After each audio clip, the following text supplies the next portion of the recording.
Hey, come on. Get them shackles off him. Poor sod can't eat proper. Dunno. I'm not sure I like that. What if he runs for it? He's worth a heap of coin. Ah, bollocks.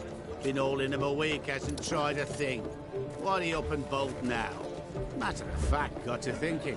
What did a sweet, gentle chap like him do to get the Queen of Zerrikania so riled? She's a shrew, that's queen and witch in one. Worst of both worlds. Enough about her. What do you say to one more of your tales? While we toss down some cards. Ah, why not? And since you mentioned one queen...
We shan't pass this way. Oh, Raynard, whatever would we do without you? Plummet off the cliff like lemmings, no doubt.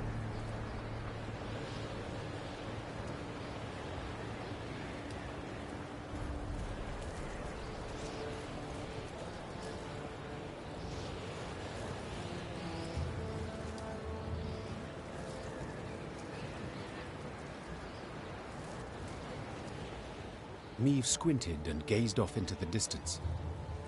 It seemed to her that hundreds of black patches covered the peaks on the horizon. Once she had ridden up closer, she realized these were the windows of homes carved out of solid rock. Our pride this was, Sighed Gabble. Burra's Rump. A city carved out of mountain rock. Hundreds of miles of tunnels, dozens of steelworks, smithies and forges. Now, it's a vast lair to monsters. They ooze from underground, weave their nests, hatch their young, and when hunger hits them in the gut, they prowl down into the pass. Meve stood at the entrance to the underground city. The monumental gate, cast in bronze, lay on the ground, folded multiple times as a scroll of paper. Out of blackened windows oozed a stench of rotting meat and mold. The Queen bent an ear to hear water dripping, and, in the distance, a metallic scraping. A sound akin to chitinous scales rubbing against rock. The soldiers await your order, Your Grace, said Reynard quietly, as if he feared he would wake the beasts asleep in the caverns. Do you recall my words as we fled Lyria? Said Meve, turning to Reynard. you swore you would retake your crown. even if you had to penetrate hell to do so. Time to follow that oath. The Queen inhaled deeply and stepped forward, her sword raised and prepared to strike or parry. Moments later, it was swinging, fighting, as the current tenants of Borrow's Rump came out to meet her.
This stench is foul.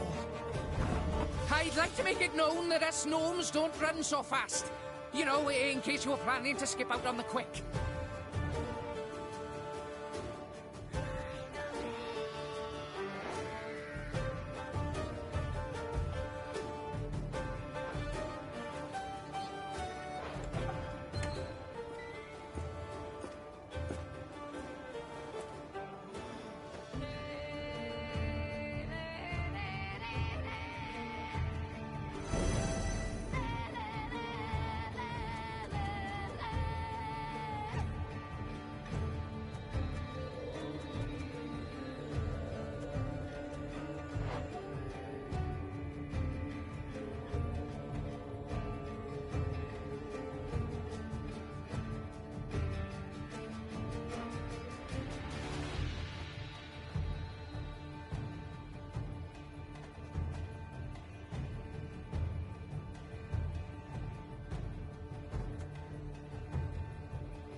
Bigger they are, easier they are to target.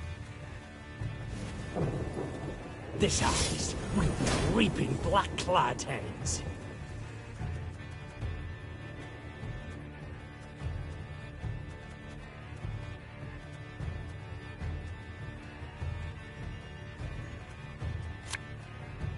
Thing about slings, they hide well. Ah, damn it! They're hatching! Place is about to swarm with creepers!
And just when you thought things were about to get dull.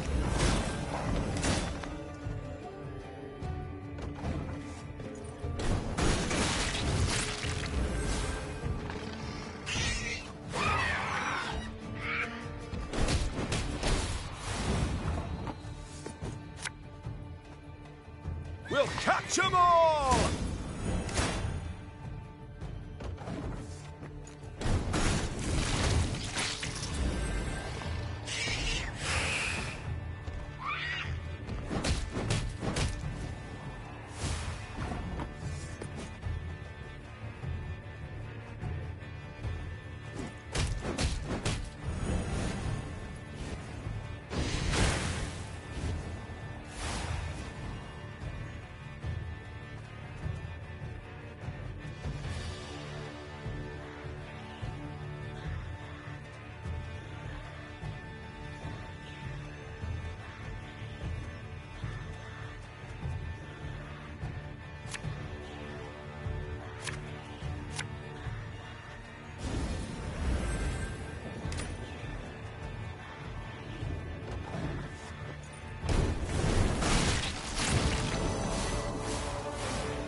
I only use corpses, except sometimes they're quite fresh.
The chase is on!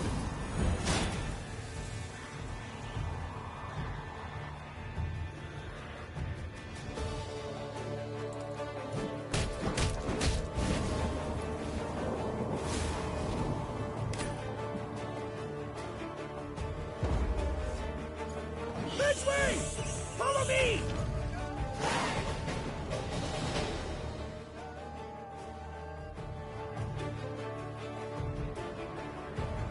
Though wounded, Neve approached the Shaelmar, which lay writhing on the ground. She then ran her sword through its heart, finishing it. Yet so spent was she that she lacked the strength to pull her blade from between the plates of the chitinous armor. The beast near took me. She whispered. It was very close.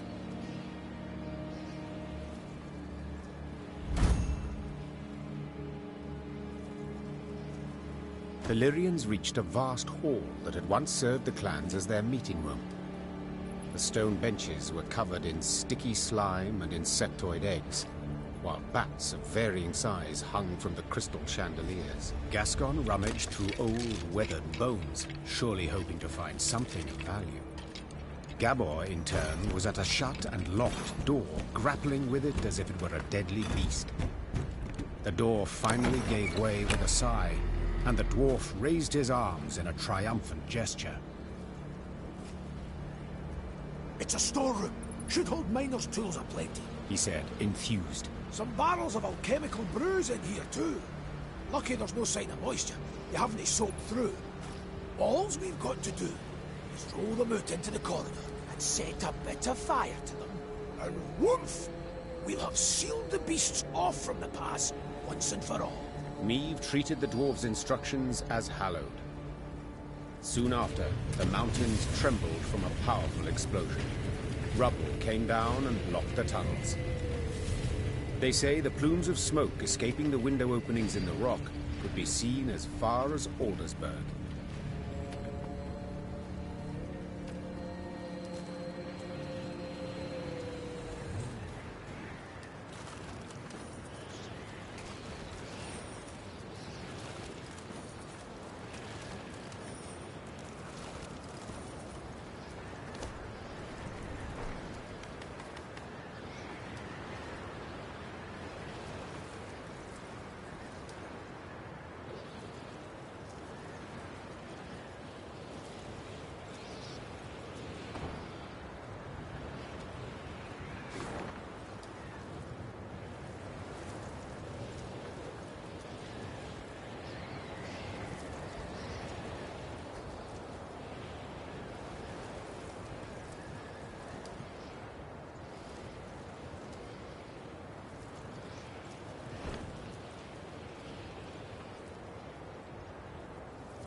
Dark clouds hovered over the horizon, and a strong gale snapped their banners. Damn it, a storm's coming.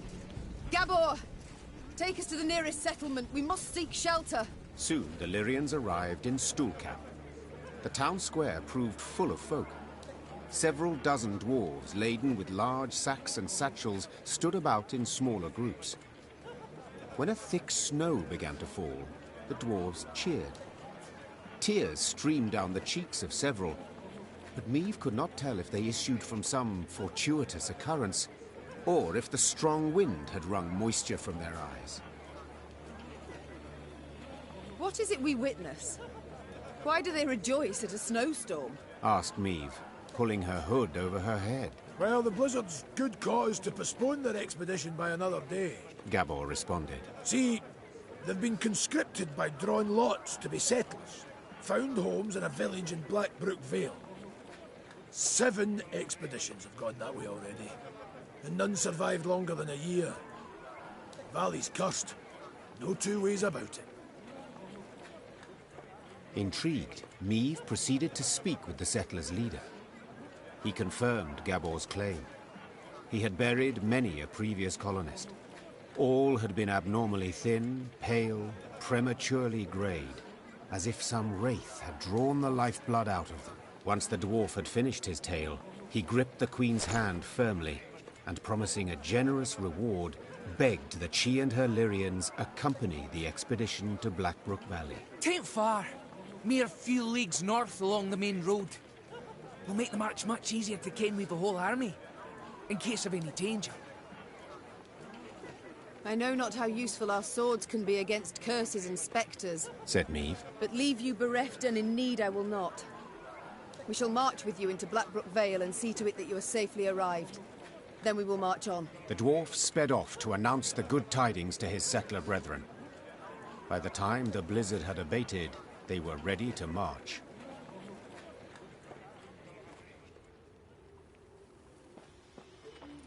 Be bold. Take on challenges, risks even. But before you set out to do anything, buy yourself some proper insurance. Always darkest for the dawn. Or when the last candle in the mine goes out. Waiting's painful. Forgetting's painful. But an arse dragged across cinders is the worst kind of suffering. Fall down 7 times, get a bait. Then clobber the dunderhead who keeps shoving you. Be bold. Take on challenges, risks even.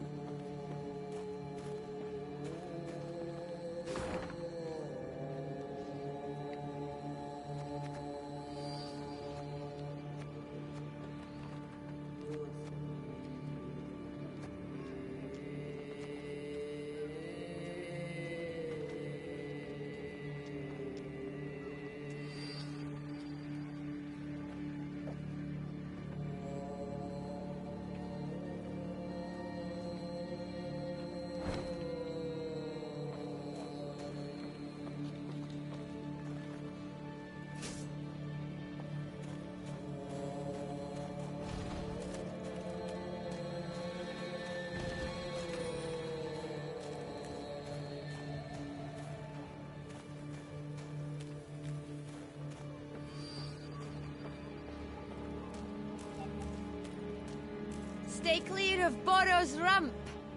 Unless you like shale mars, that is.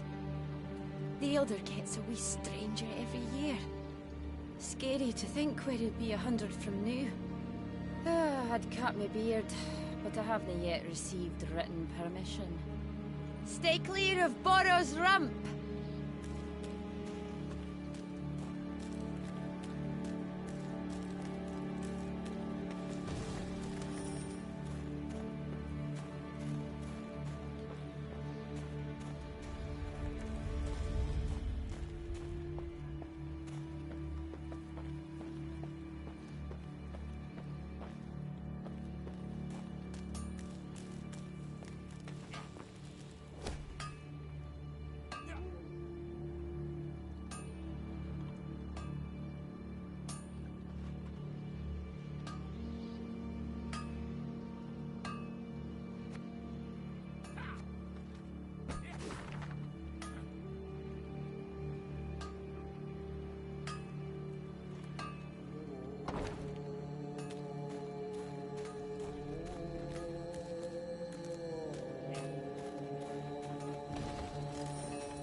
Meve had stopped and was removing packed ice from her mare's fetlocks when Gabor Zigrin approached.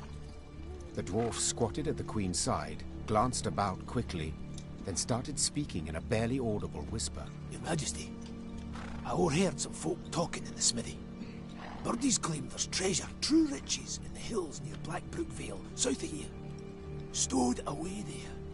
And nobody dares go looking for it on account of beasts that have made their lairs there. But you've got a wee army behind you. I reckon you could try. Might be worth the risk, eh? The Queen brushed the snow from her knees, and raising a hand against the glaring sunlight, peered towards the mountains.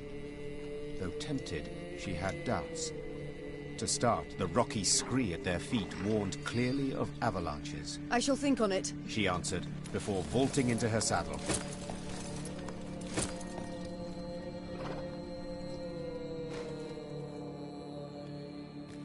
Blackbrook Vale holds many secrets and many treasures. Discover your head in the mountains. Hoo-ha, unforgiving winters come. Fear no snow nor icy gale, fight the frost with mugs of ale. Blackbrook Vale holds many secrets.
If anyone asks, you've not seen me.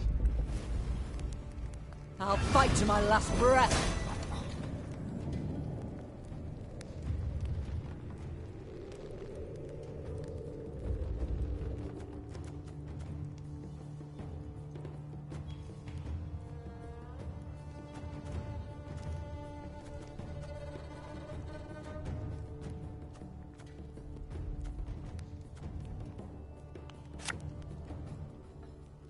Catch!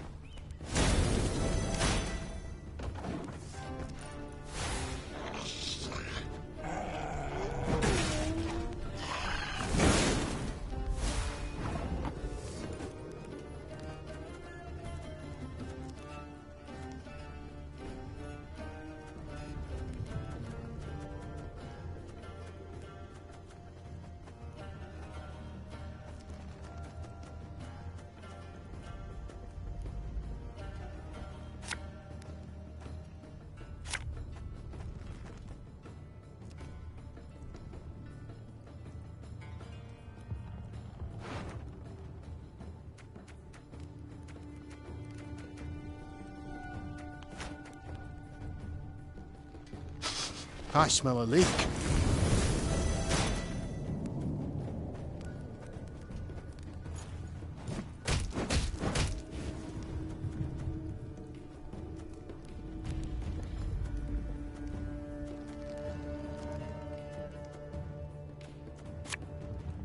We'll catch 'em all!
The chase is on!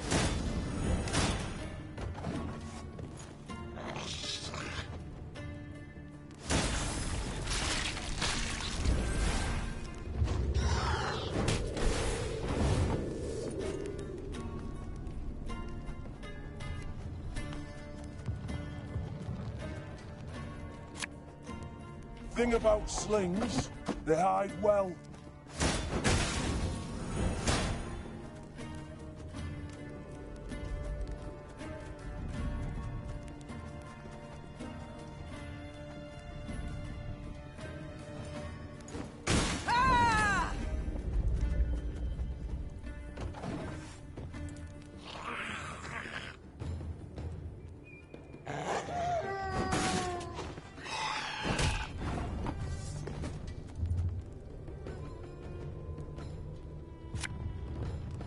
Hey?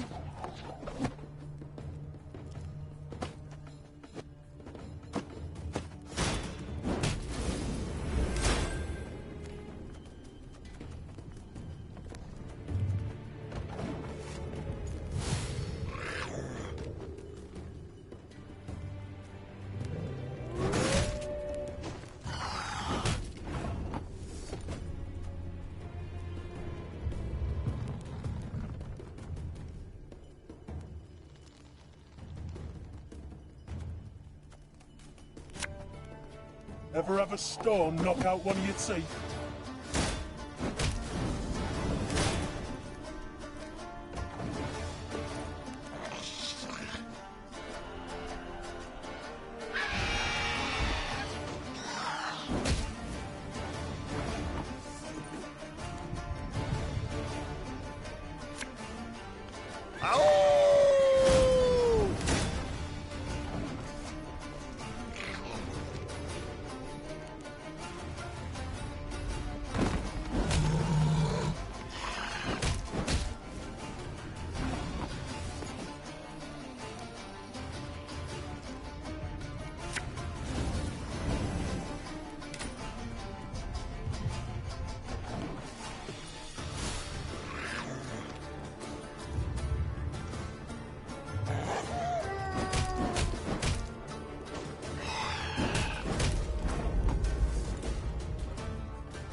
One man's battlefield is another man's ripe patch for harvest.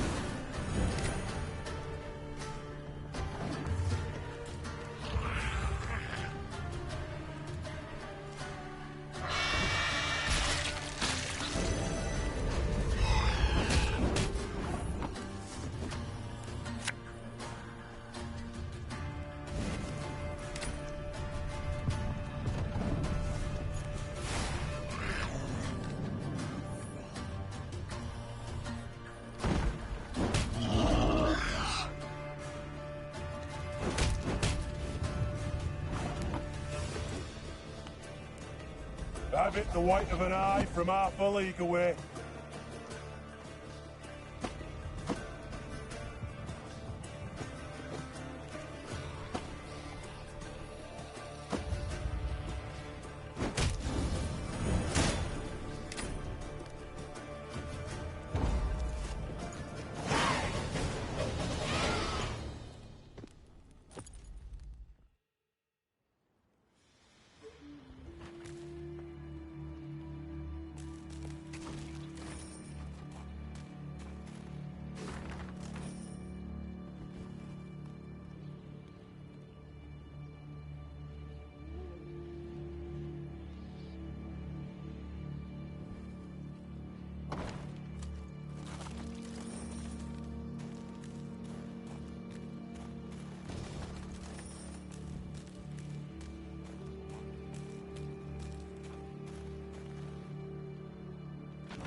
following is proclaimed by formal decree of the Elder.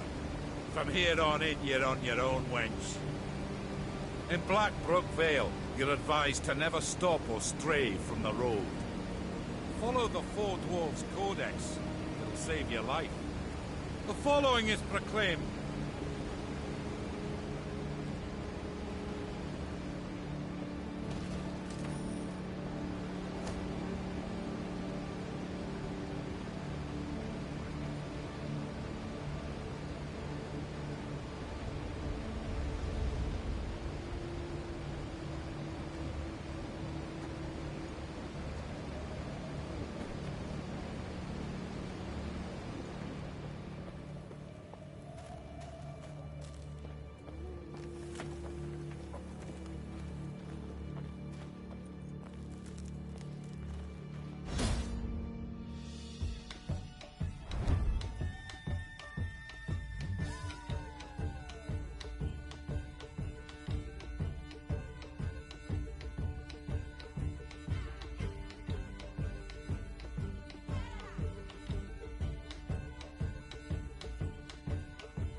Impossible.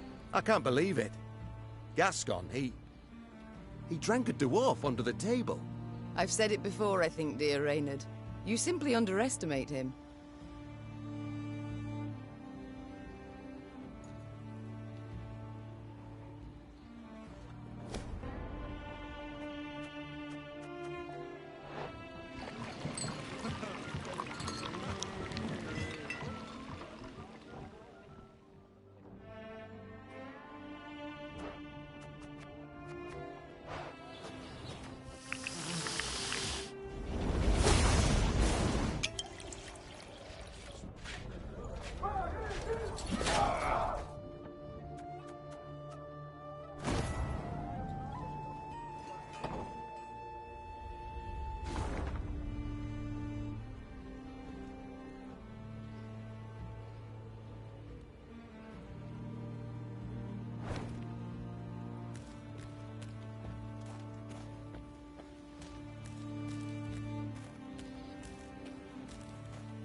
What is this place?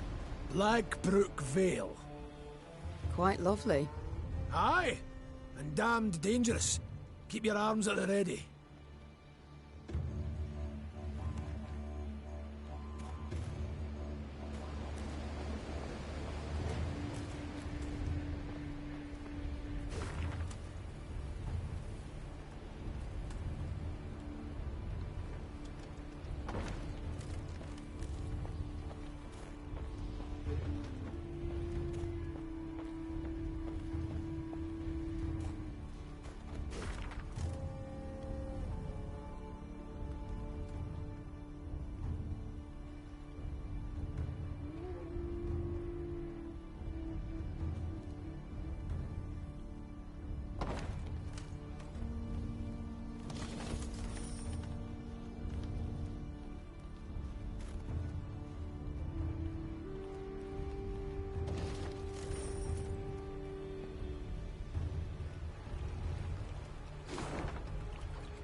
All right, that's no problem.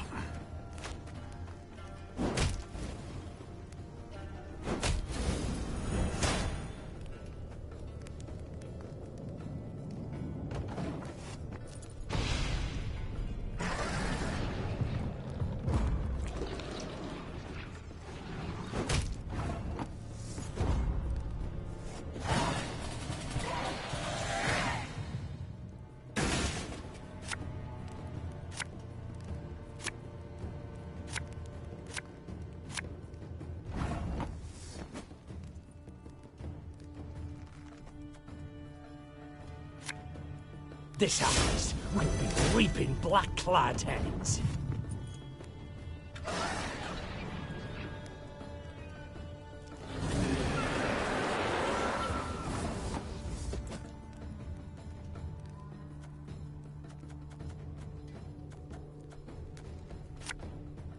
Ever have a stone knock out one of your teeth?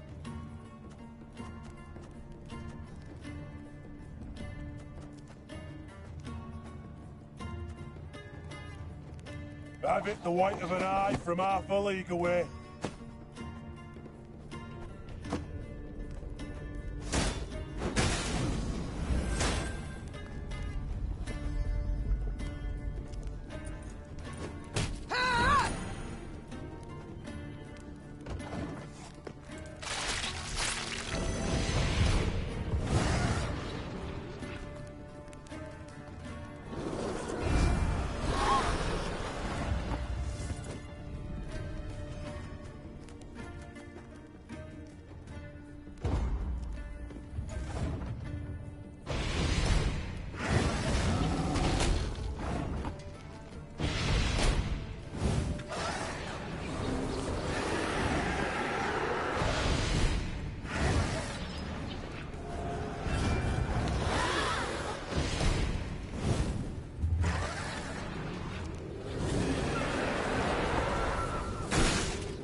My spirit's willing and how, but these damn boots are killing me.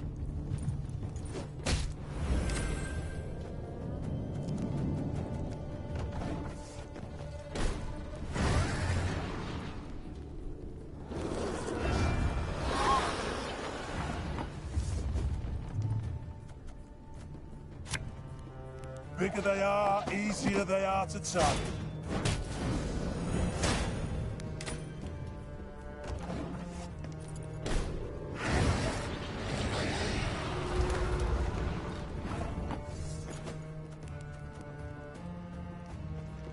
Thing about slings, they hide well.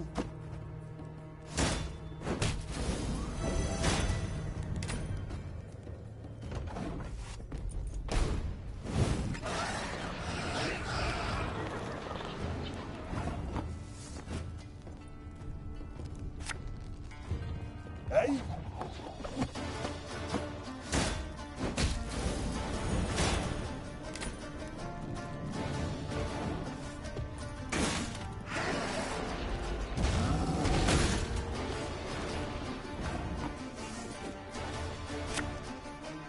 Feel any burning? See a local healer or wise woman.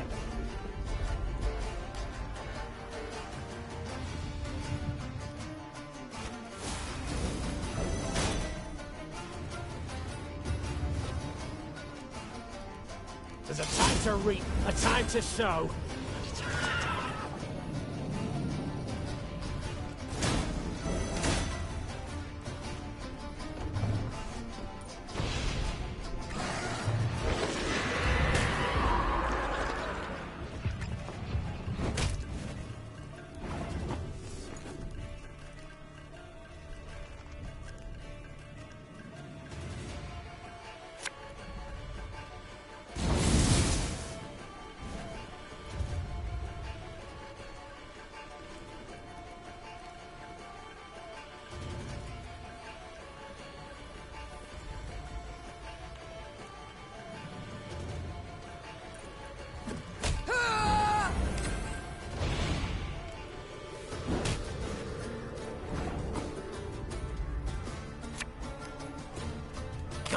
Stop!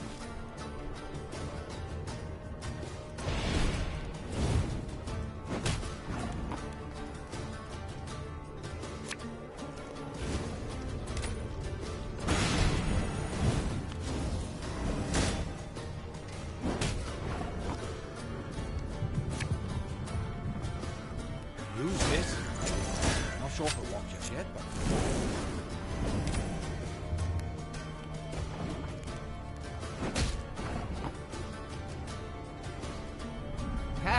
Not supposed to be any smoke.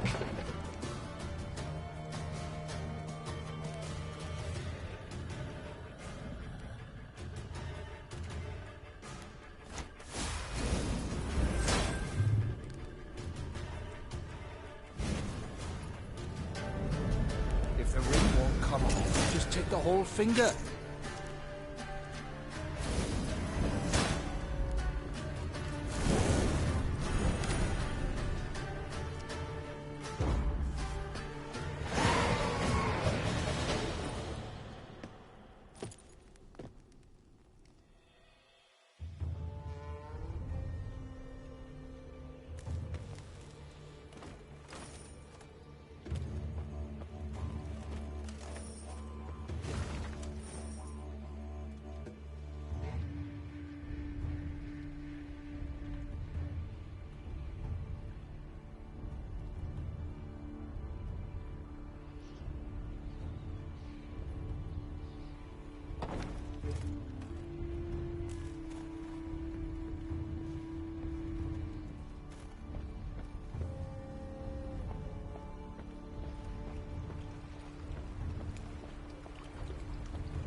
Blackbrook Vale. The name itself embodied infamy. Neve arrived expecting misty ravines, decrepit trees bound in spiders' webs and swarms of bats. What she saw was a warmly gurgling stream and the valley's gentle slopes blanketed in crocus blooms. Only a village of abandoned, ruined huts and a cemetery stretching to the horizon behind it attested to the valley's grim past.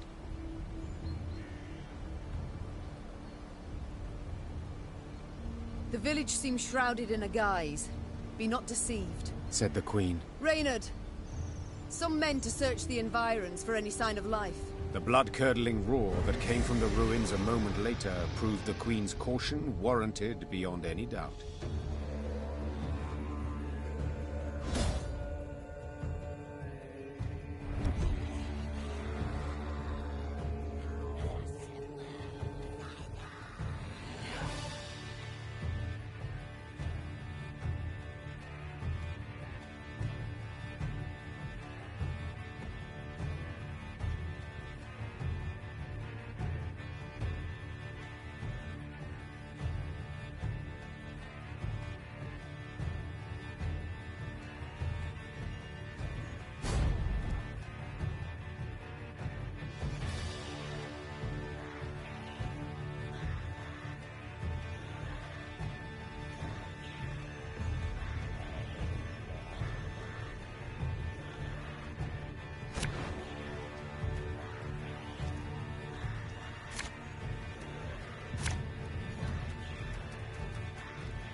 Wait, you're serious?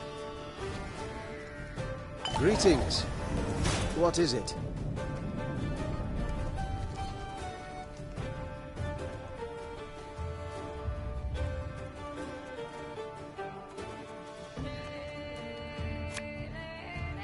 This could hurt.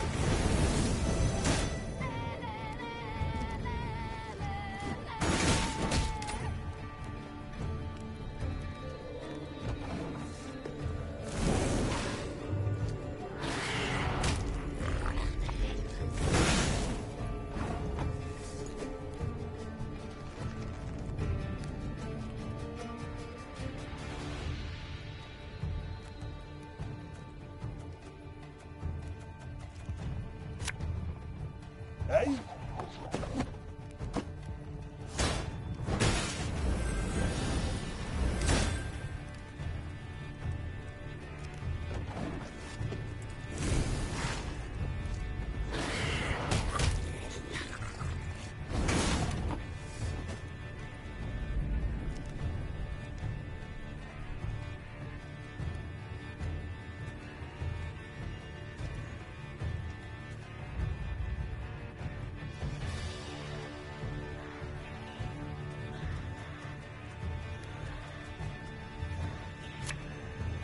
Ever have a stone knock out one of your teeth?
Protect the settlers!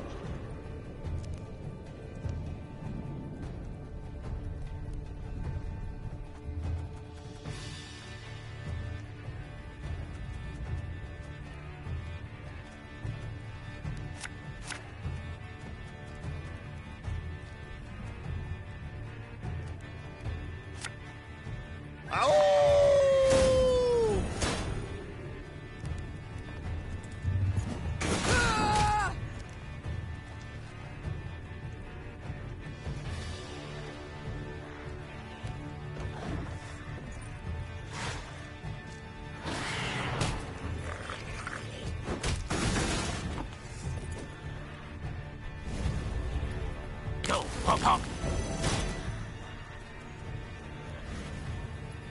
This harvest will be reaping black-clad heads.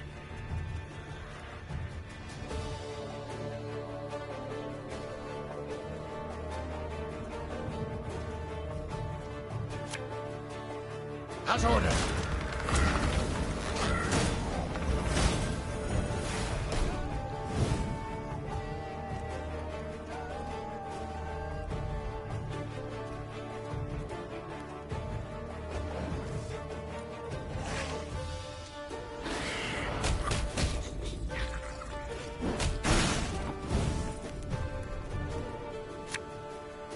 Have it the white of an eye from half a league away.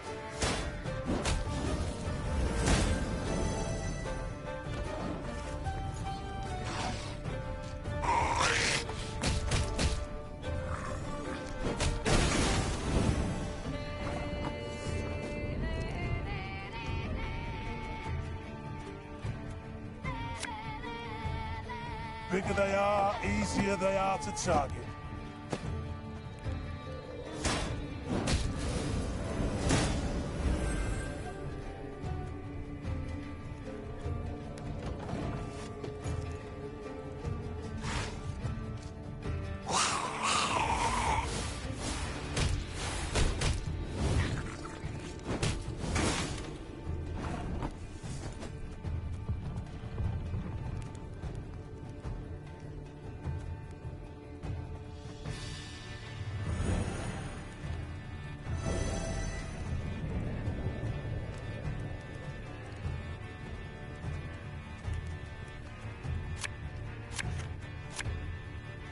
Company! Forward march!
Use it.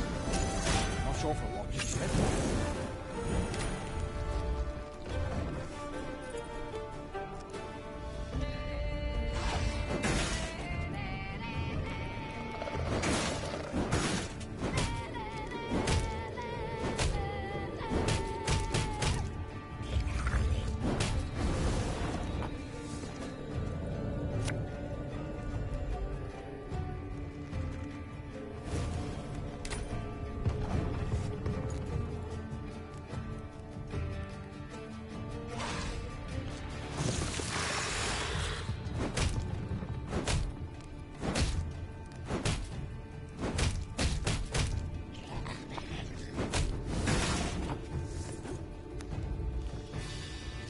My spirit's willing and how, but these damn boots are killing me.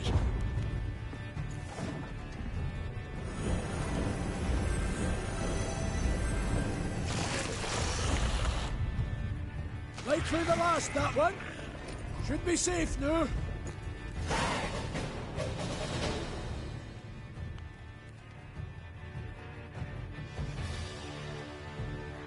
Following the victory, the settlers' hopes seemed renewed. Could the beasts they felled have killed the previous lot of colonists? Perhaps the curse that had long hung over Blackbrook Vale was at last broken. We thank you, Your Majesty. The settlers' leader said, slipping the satchel from his shoulder. You've granted us new hope. And a new home.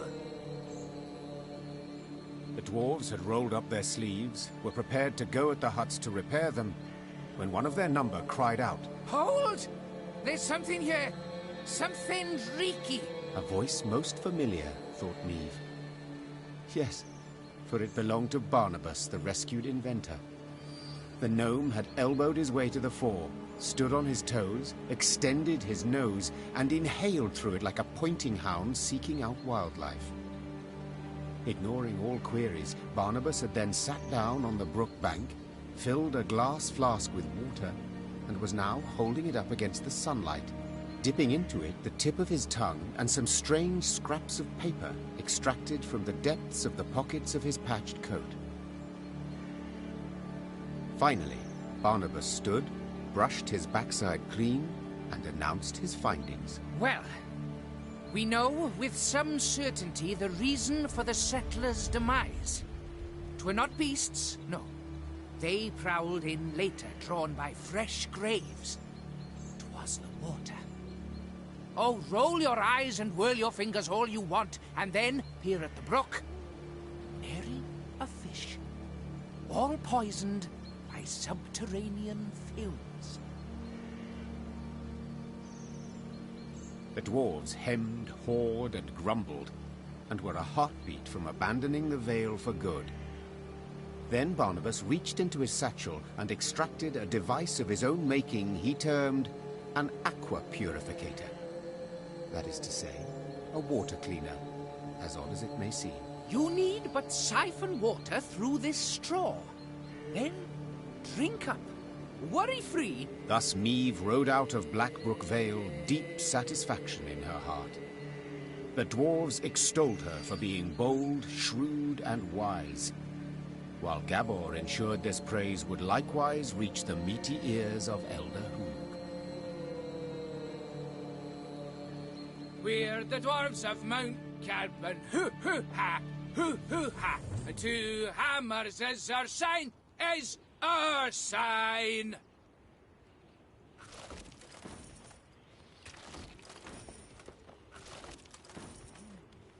We feed those suffering hunger, hoo-hoo-ha, hoo-hoo-ha. But our foes we smash asunder, aye, aye, aye, aye, aye, aye. Spill me ale and get a pound and hoo-hoo-ha, hoo-hoo-ha. Such is life neath the mountains, aye, aye, aye, aye, aye, aye. We feed those suffering hunger, hoo-hoo-ha, hoo-hoo-ha. But our foes we smash asunder, aye, aye, aye, aye, aye, aye. We feed those suffering...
The rumors Gabor had overheard were true.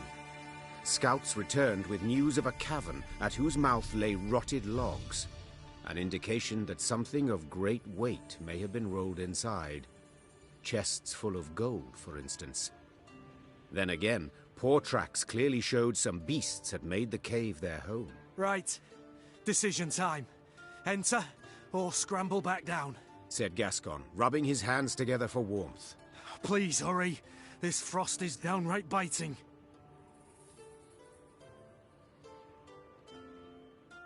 We've scaled this high. Foolish we'd be to descend empty-handed. Fall in behind me! The Queen took the fore, sword in one hand, torch in the other. The flickering flame's glow illuminated the cave's interior, casting long shadows. Maeve was certain some horror would leap at her at any moment. And she was not at all wrong.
Together now!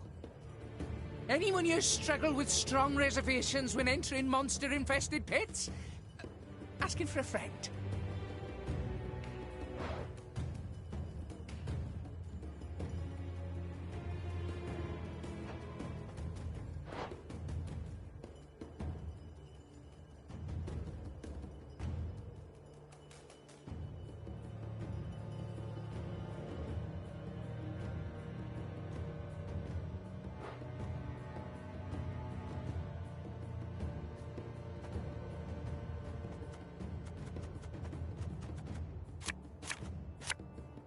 Aye.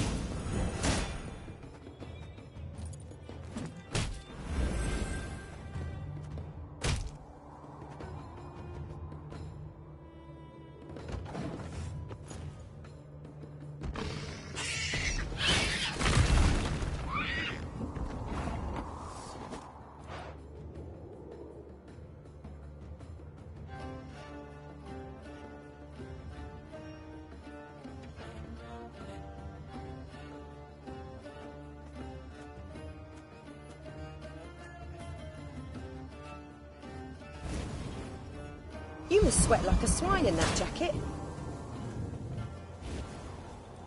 Bigger they are, easier they are to target.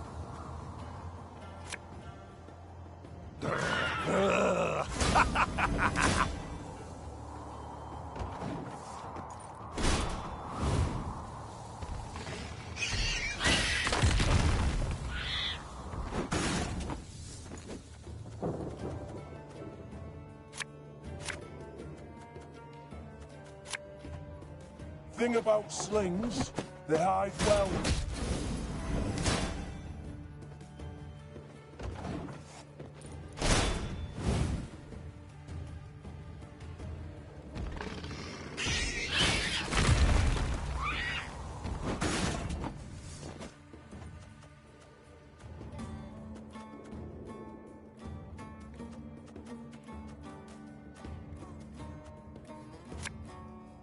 Yeah, yeah!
So listen to me, old lady.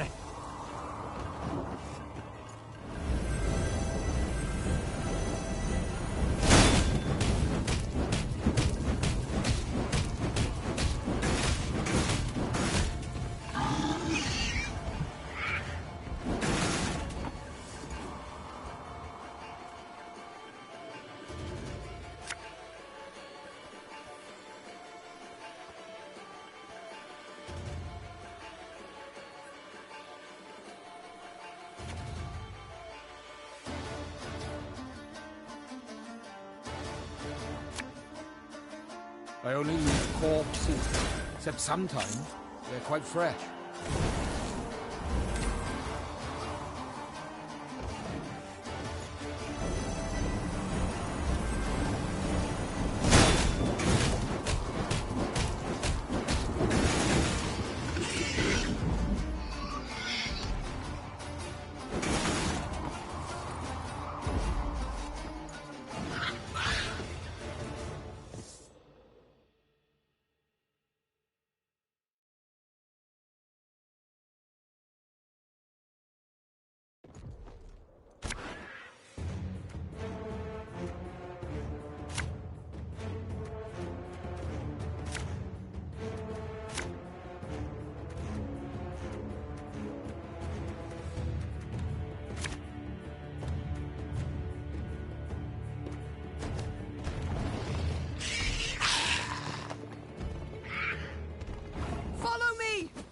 Together now! Anyone here struggle with strong reservations when entering monster-infested pits? Asking for a friend.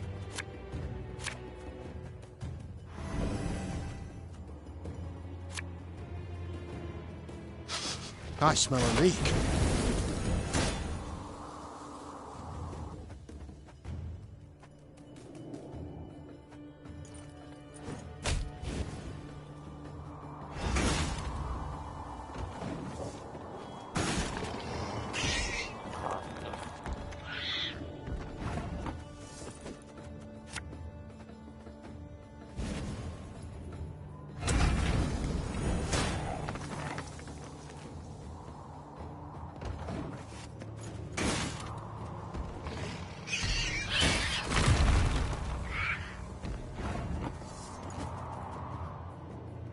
You mad? Don't shake that!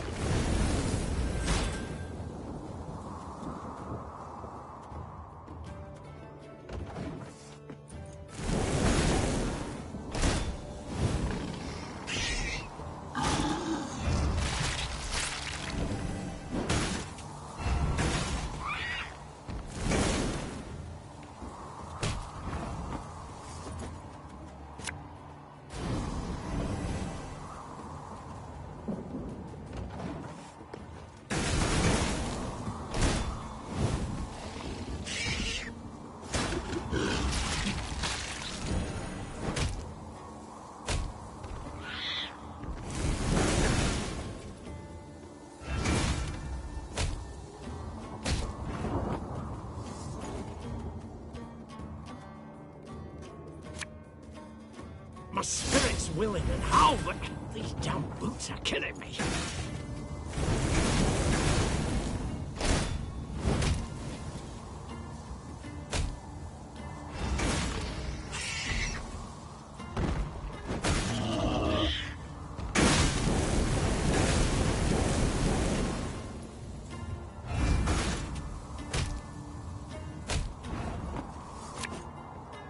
There's a time to reap, a time to sow, and a time to die.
quick and painful this'll be.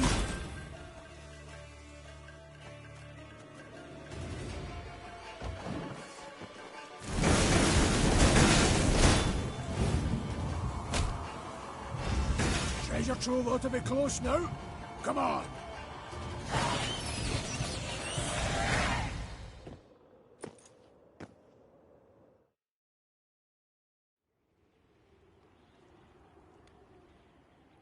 As soon as the last beast had fallen, the Lyrians took to seeking out the treasure. Soldiers dispersed throughout the caverns in a rush, penetrating every last corner. Finally, one called out. Got it! Got the treasure right here! Treasure! Shiny stuff! A number of steel-reinforced chests lay up against the cavern wall. Meve blew the dust from the lid of one and lifted it with some difficulty. She had hoped for gold and jewels, bars of Mahakaman steel at the least. Instead, she saw thousands of time-tarnished copper coins with a hole through their center. What's this bloody crap? Tokens of some sort? Aye, that's right. Holy Guldens, we call them. They're, currency in Mahakam. Get our wages in them. Use them to cop victuals and hooch.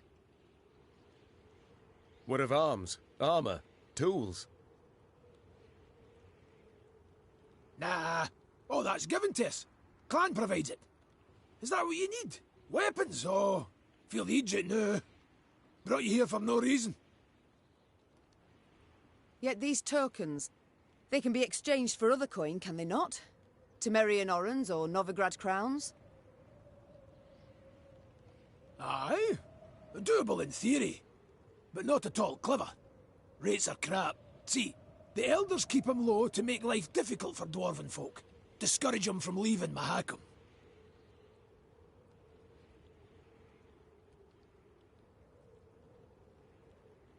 So how can these tokens serve me? We must trade them. Even should we get a pittance, it will be something. The soldiers demand their pay. Ah, your bums out the windy. Fighting men want full dixies and tankards of hooch. Coins but a means to that end. What do you suggest, then? As I've been saying, the tokens we use to purchase nourishment and mead, and what you've got in those chests, why, that'll do to fund a feast the likes of which Mahakam's not seen since Brewer was sworn in as Elder-in-Chief. The fighting men'll eat and drink their fill, carouse about and forget their due and pay right quick. And invite the local dwarves to feast with you, and the clans'll look kinder on you too.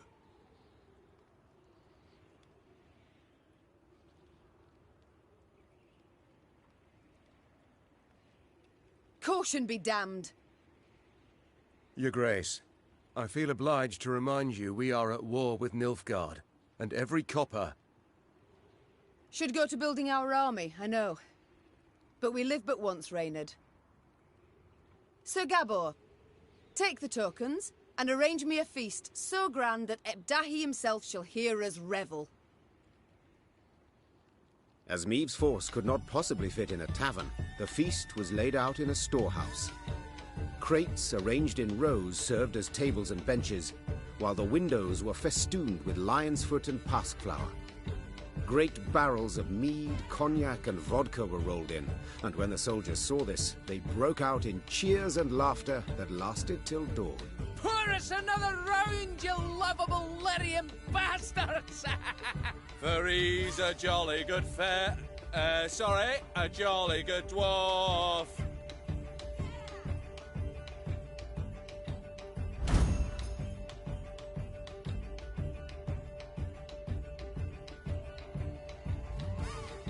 There was food and drink enough for the dwarves of the pass, who, with Meve's men, raised tankards in hand and voices in song the night through.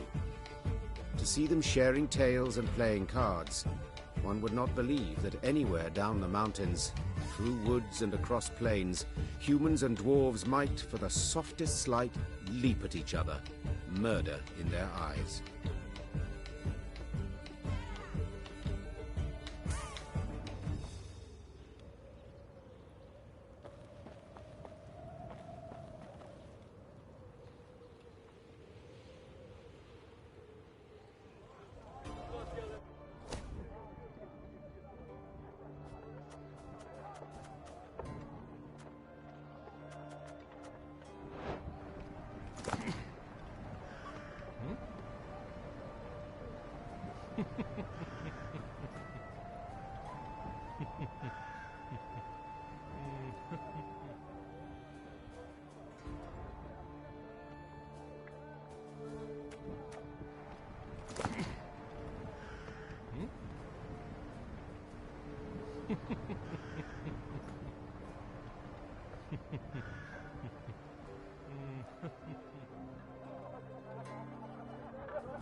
Curse a black... I'd get up.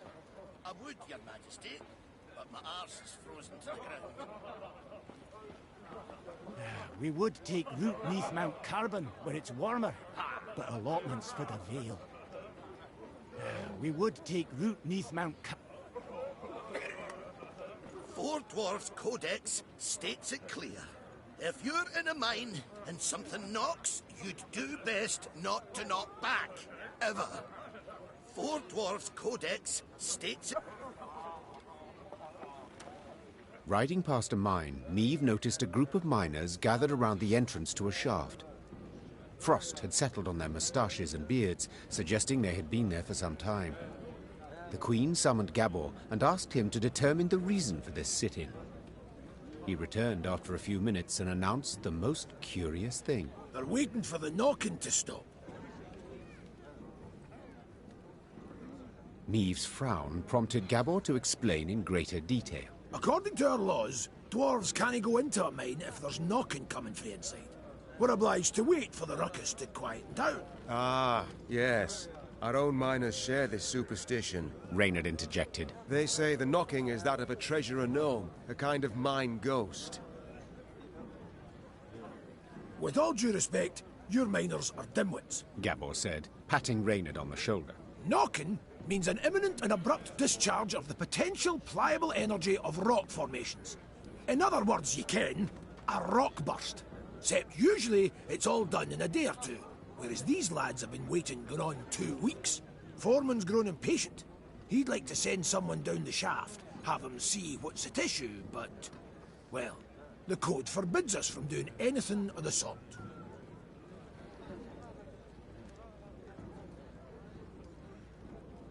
If in this manner I can gain favour among your brethren, sighed the Queen, dismounting. So be it. I shall descend and see what the problem is. The shaft was too narrow to fit an entire army, so Meave and a small unit of men entered the mine, miners' lamps in hand and hearts in their mouths. The rhythmic knocking coming from the bowels of the mountains, distorted and multiplied, was unnerving. Soon the company arrived at the place that seemed the source of the knocking. Gabor put his ear to the rock and listened for several moments in silence, then struck the wall with all his might. The wall crumbled with a crash, opening a passage into another corridor, from which sprang numerous foes.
hear something.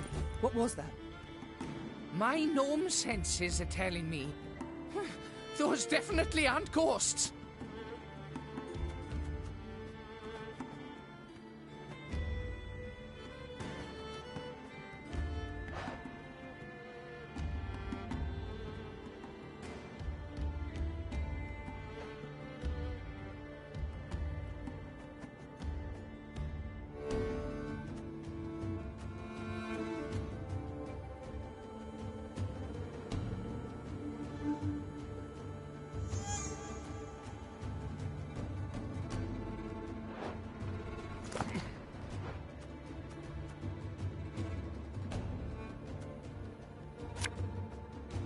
Watch your heads!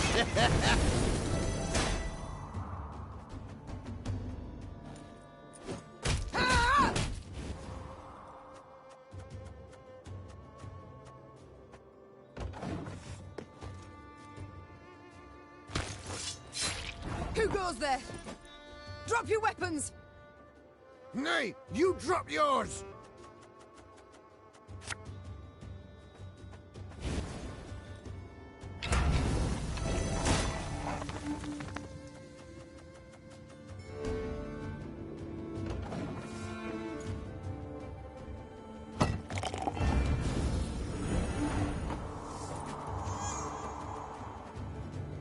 Catch!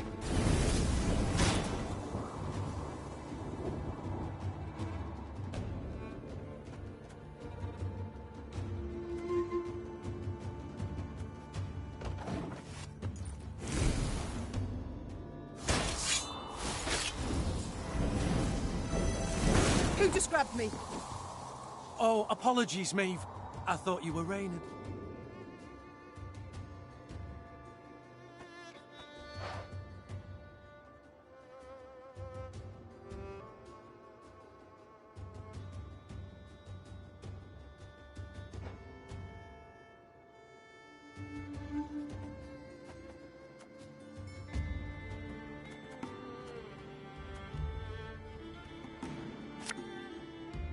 Ever have a stone knock out one of your teeth?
I saw them. No other way.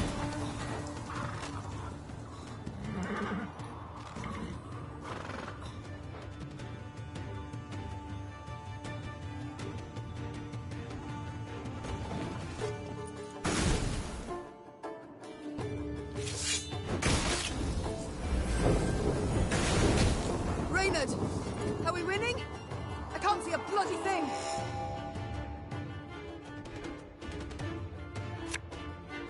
Yeah, yeah!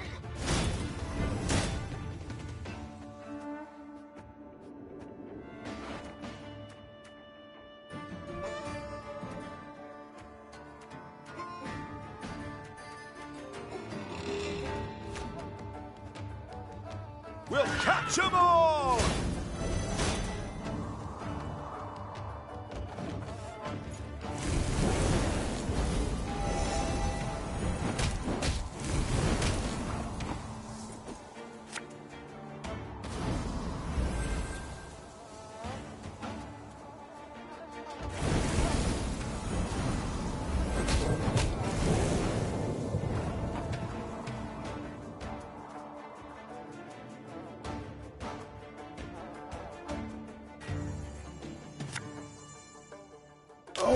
could murder a pint.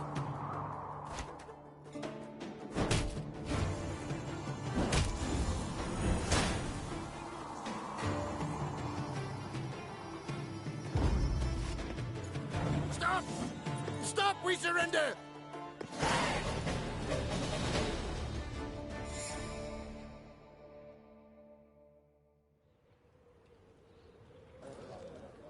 Both sides were surprised.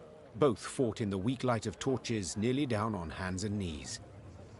In the end, the Queen emerged victorious, and as soon as she had returned her sword to its sheath, she asked the new prisoners a question that was on everyone's mind. Who the devils are you? The captives looked at each other in disbelief, as if before them stood a ghost. Finally, one of them managed to choke out a response. Your Highness, we're your subjects. Meve recognized the accent at once.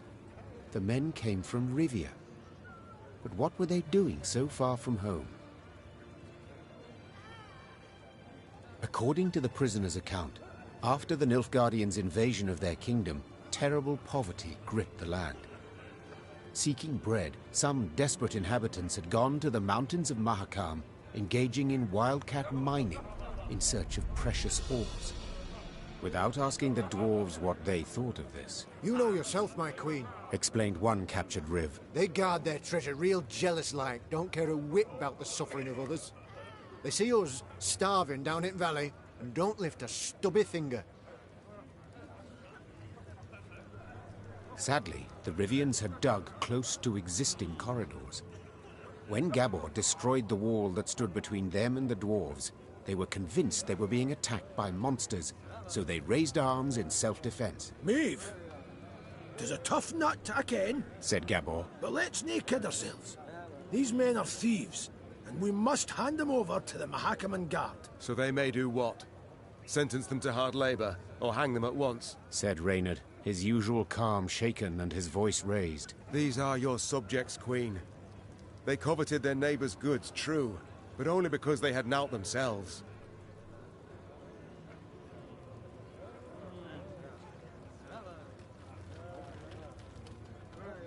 The foreman wished for the knocking to stop, said the Queen. And so it shall. As for you, go back to Rivia, and tell all their queen shall soon return, leading an army. The grateful Rivs quickly packed up their tools and left the mountains. Meve had no doubt Bruverhoog would soon learn of the affair and would certainly not approve of her decision. Yet she preferred to face the Elder's wrath than send her subjects to a dwarven prison, or possibly to their death.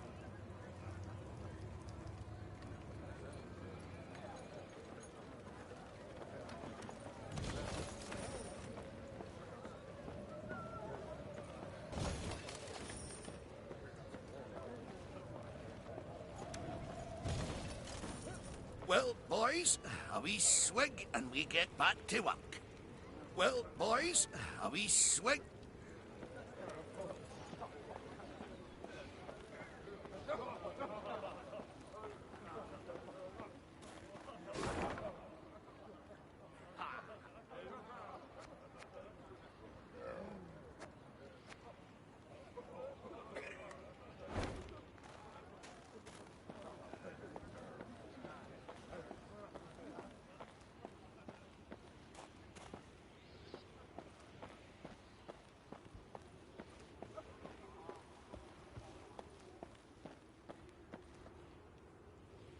The sound of approaching hoofbeats made Meve turn to see Reynard spurring on his panting horse, galloping at a breakneck speed towards her.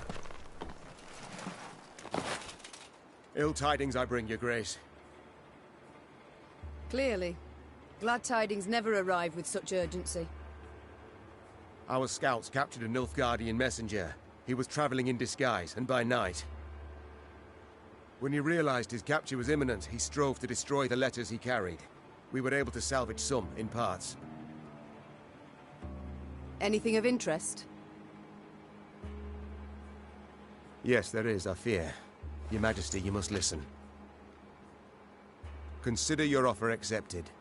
Direct Meve and her force to the agreed site. We await their arrival. Your reward shall be as agreed. Hail Keritza. A traitor.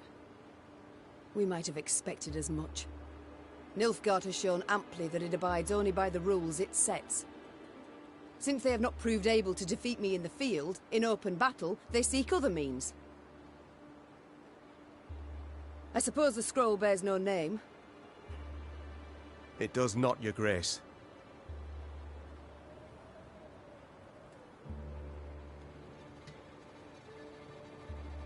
Have we any other leads or clues?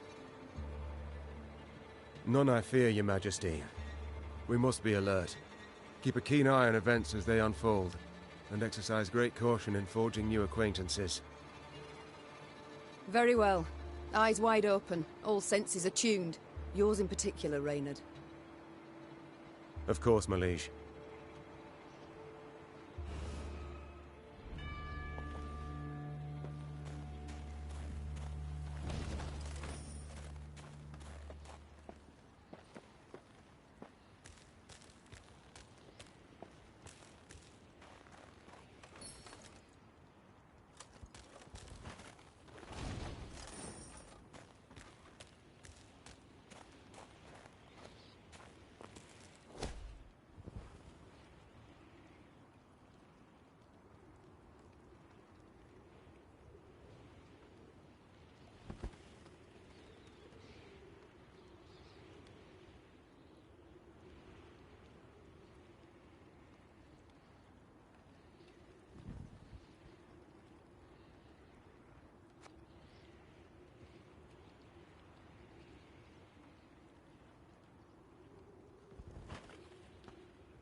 My spirit's willing and how, but these damn boots are killing me.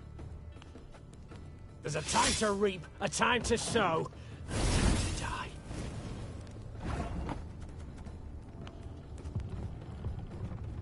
Aye.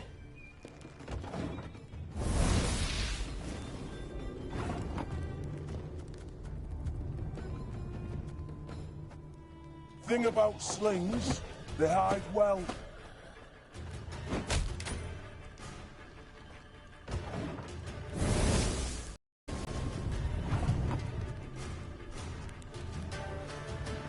Hey?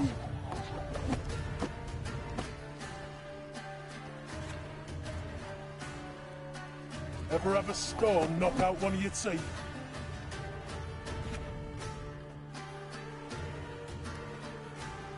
Should have listened to me old lady.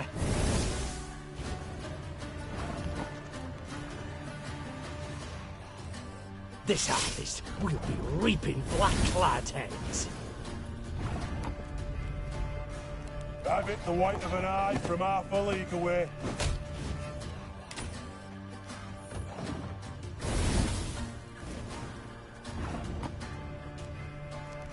Bigger they are, easier they are to target.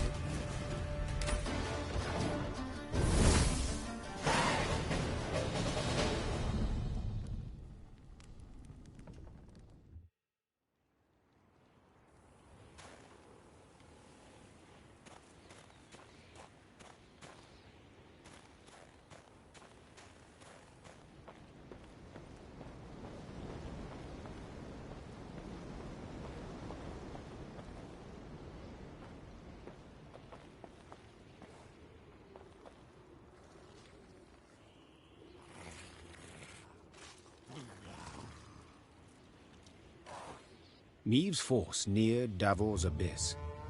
Signs of beastly feasting were not hard to find.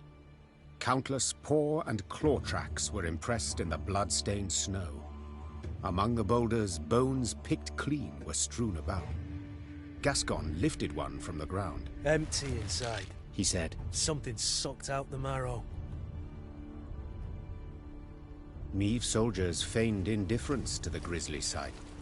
They marched on, their stepped rhythm unwavering, a song on their lips.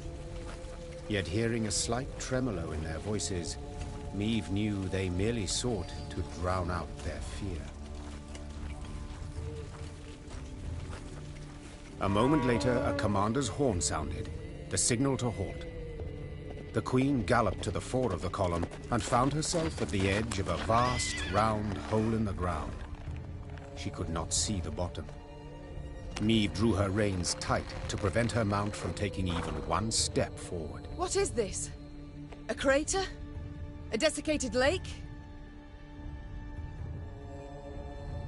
A mine of the strip variety. Gabor explained. Treasures we picked and shoveled for here. Diamonds. Till we happened on the beasts, that is. What now? Orion's a dam. Holds back a lake. If we can break it, water'll rush in, fill the abyss and the tunnels from which the beasts emerge. Just need to get around the mine first. Way down's on the other side. Meave squinted and gazed into the distance. Indeed, there was the dam. And at its foot, a swarm of beasts roiled about. Her soldiers gazed at their queen expectantly, their arms at the ready. She knew well they would rush into battle, in spite of their fear.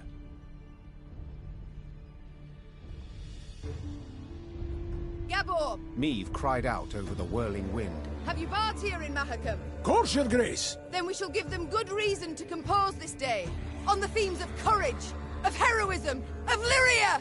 Gee up! And with that cry, the queen spurred her mount, grabbed a banner, and raising it high over her head, rushed headlong at the horrid swarm.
Here's the way down.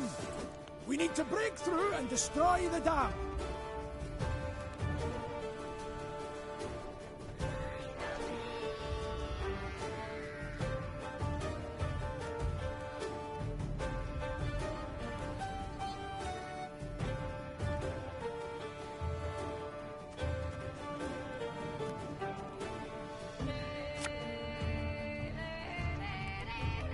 This could hurt.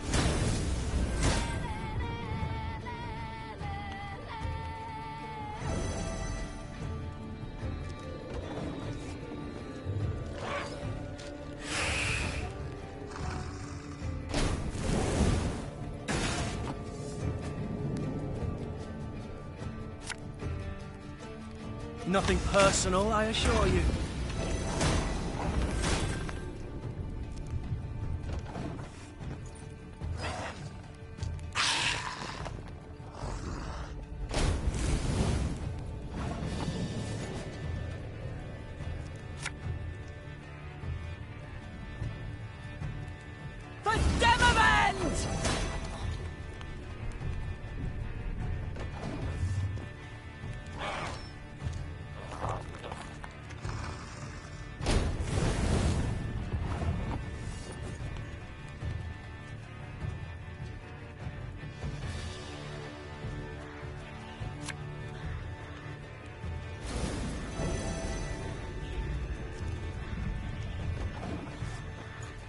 Your Grace, monsters approach from all sides.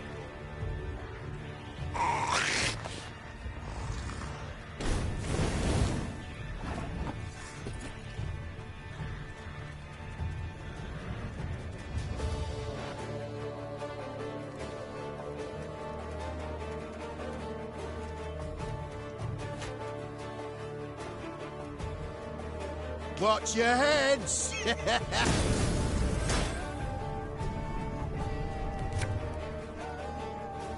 Her Majesty knows what she's doing.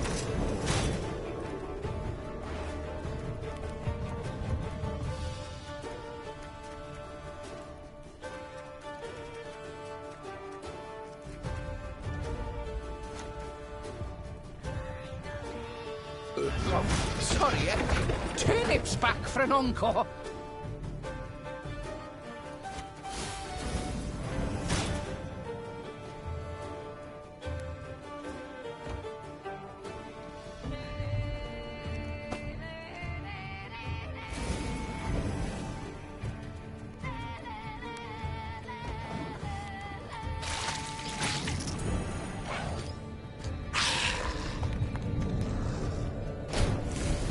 Excellent! The dam's about to give!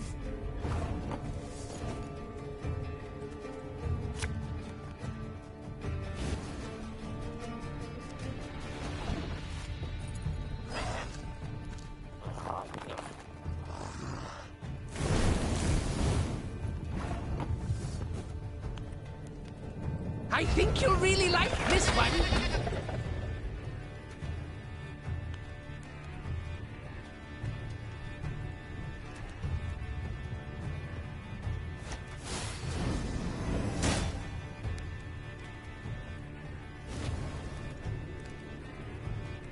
There's a time to reap, a time to sow, and a time to die.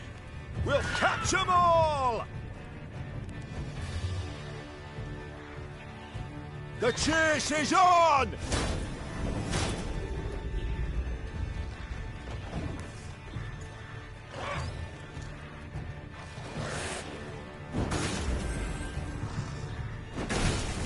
It worked! Look at those stunners flounder! Excellent work!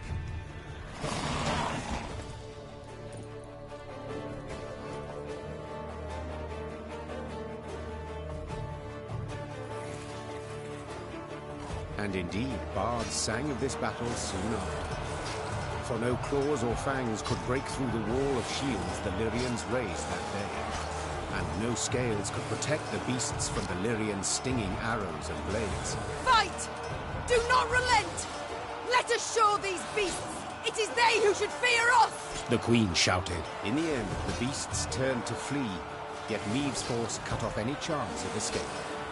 a solid wall of men began to push the monsters ever closer to the edge of Davor's abyss. Pressed from all sides, the horrors began slipping over the precipice, screeching terribly as they fell.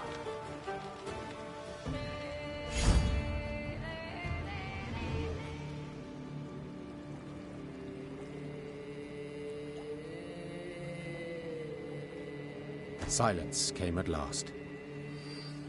The Queen stood at the edge of the precipice, breathing heavily, leaning on her sword.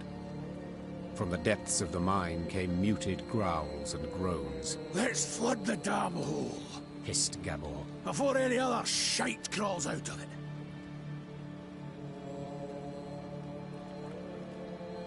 A rush of icy water suddenly rose, then just as abruptly plunged into the mine, flooding the pit. And where once lay Davor's abyss, now lay Davor's pond. Meve descended back into the pass, exhausted and covered in beastly blood, yet also exceedingly pleased. She was one step closer to dwarven support in the war against Nilfgaard. Once the Lyrians had put some distance between themselves and the now destroyed monster lair, Meve ordered her men to pitch camp. Then she sent the quartermaster off for food and drink. The soldiers lit campfires, then set aside their weapons. Soon after, lively music and song could be heard throughout the camp. Your Majesty, Reynard said from behind Meve's back. A messenger from the Elder-in-Chief. The Queen turned to see a dwarf in a richly adorned jerkin and a shako with golden seams. She stifled her laugh into a smile and lifted her chin proudly, expecting praise and a pledge of aid in the war against Nilfgaard.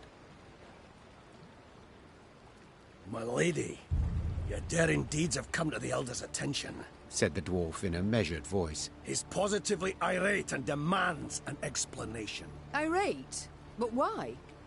I and my men, we've aided you greatly. Elder Hug awaits at the Long Bridge.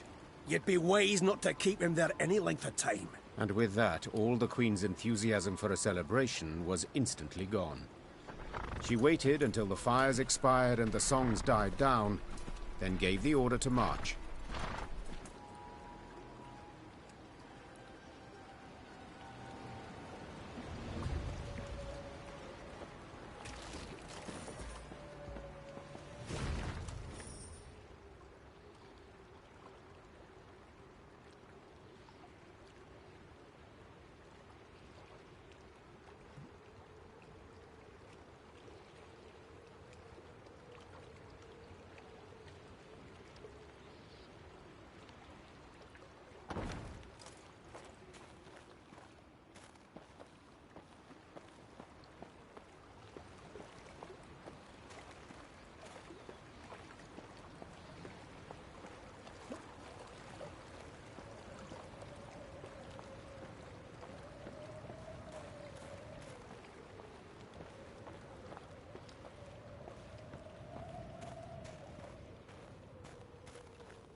Gazing towards the horizon, Niamh noticed a dark shape outlined against the mantle of snow that lay on the ground. It proved a tower, toppled and broken in pieces. Around it lay the ruins of other buildings, blocks hewn out of basalt rock protruding from the permafrost. That'd be the Clan Vidmar ruins, said Gabor, hollering over the wind. Rich ones had their clan seat here till earth tremors turned all into dust. Hundreds of dwarves lived here once, and now, not a living soul. Ah! Help! Save me! On the contrary, there was someone midst the ruins, and said someone was clearly in trouble. Niamh ordered her men to find the unfortunate soul. They returned moments later, leading a dwarf whose teeth chattered. They had found him in a ruined building where he'd sought shelter from ghouls. Judging by his appearance, the dwarf had spent the better part of a week there. Mirko Vidmar, they call me, he said, patting down unkempt hair that seemed to reach in all directions. I came here seeking a family heirloom, lost in the tremors and the chaos they caused. I ken the chamber where it ought to be, but, well, beasts made their lair there. I cannot drive them off on my own, but bold warriors like you ought to cut them down in a jiffy. So, will you help?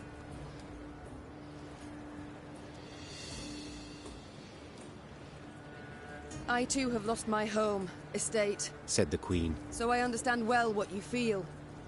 I shall help you recover your heirloom. Call it a win. Mirko Vidmar's face lit up. Though he'd spent a week besieged and eating stale biscuits, and though there was a hoarfrost in his beard, he quickly trotted to the front of the column and led the Lyrian soldiers to the underground chamber. As promised, beasts awaited there.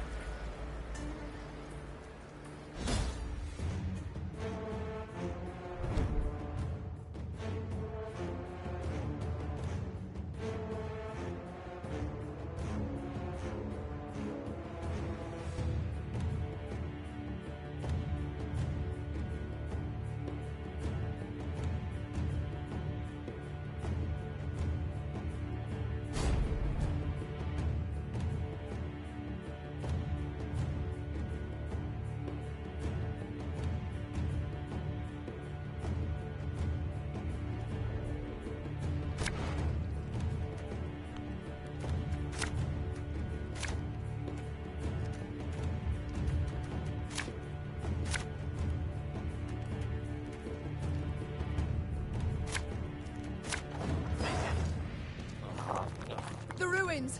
From there they come! Drive them back!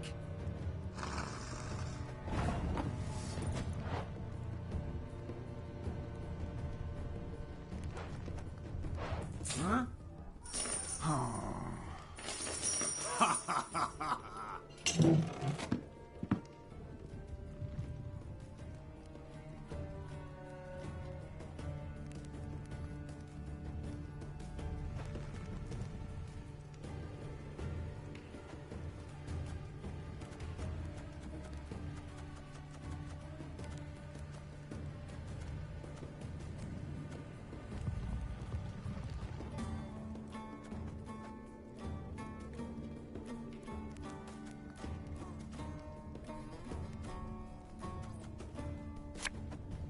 Catch!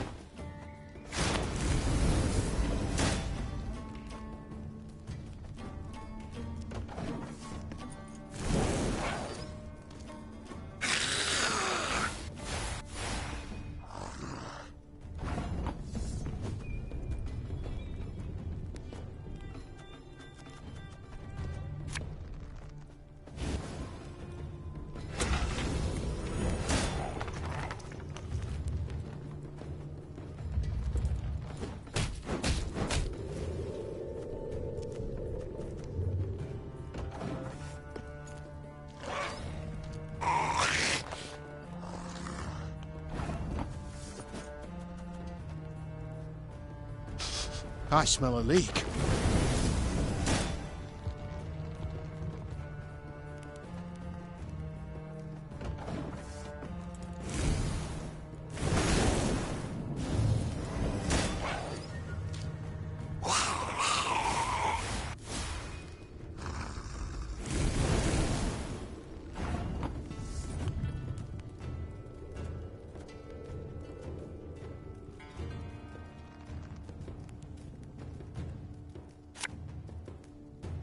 Have it the white of an eye from half a league away.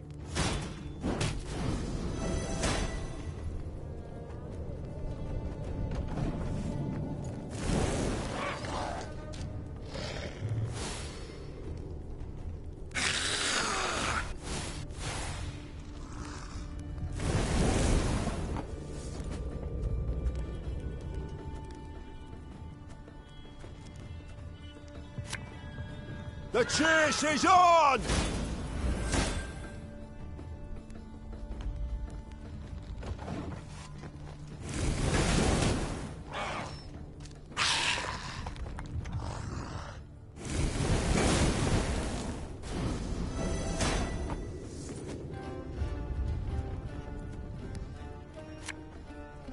Getting to work.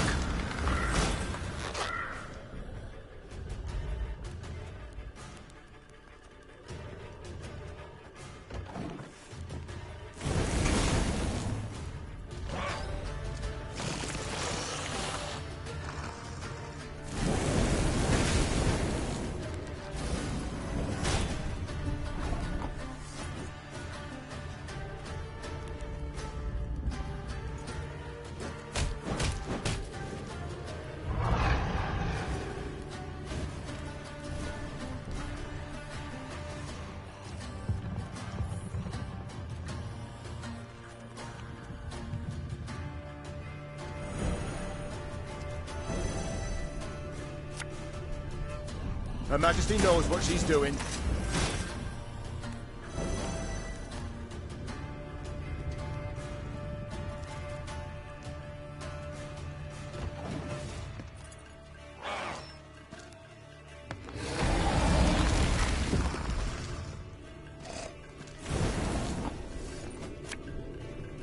You sure about that?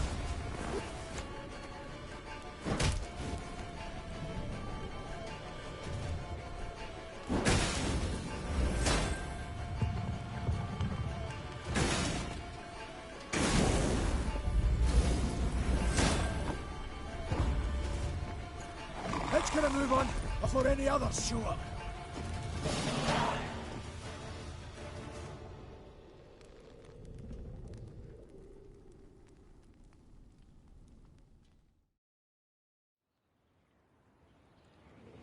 As soon as the fight was done, Mirko Vidmar ran towards a crate that stood on a pedestal, slipping on the now bloody floor.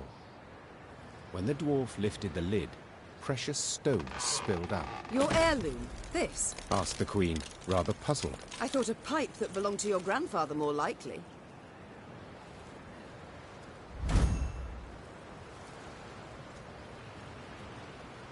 Seems to me Brother Mirko wasn't wholly candid with us. This here's no heirloom, no family souvenir. It's the treasure trove of Clan Vidmar. We thought it gone for good. Pressed for the truth, Mirko admitted no family sentiment had prompted this expedition. The dwarf had planned to leave Mahakam and start a new life among humans. Yet he did not wish to do so without sizable capital. I can't stand to stay here a moment longer. The days, all of them, they're identical. Rise with the first cockscrow, march in double file to the latrine, crap on command, 12 hours down the shaft and home to sleep. Mirko complained. Want a wifey? Put in an application. In triplicate. Care to snip your beard? Elders got to approve it. You want to add buttermilk, not cream, to your mushroom soup? Clan council's got to debate it. How's a dwarf not to get balmy? I understand the lad, no two ways about it. Gabor sighed. But I feel it's my duty to remind yous that what Mirko's going and doing here, well, there are laws. Treasure's due the Elder-in-Chief, not to Mirko, that's one. Second, any dwarf that wants to leave Mahakam can't take nothing but his breeches, his dixie, and his coat. So, brief like, consider well afore you make your decision, Your Grace.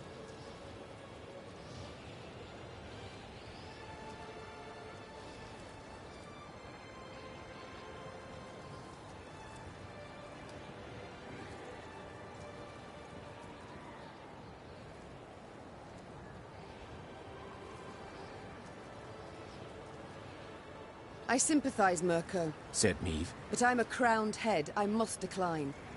National interest requires I show the greatest possible care for my relations with Elder-in-Chief Hugh. Yet in aiding you, I could sour those greatly.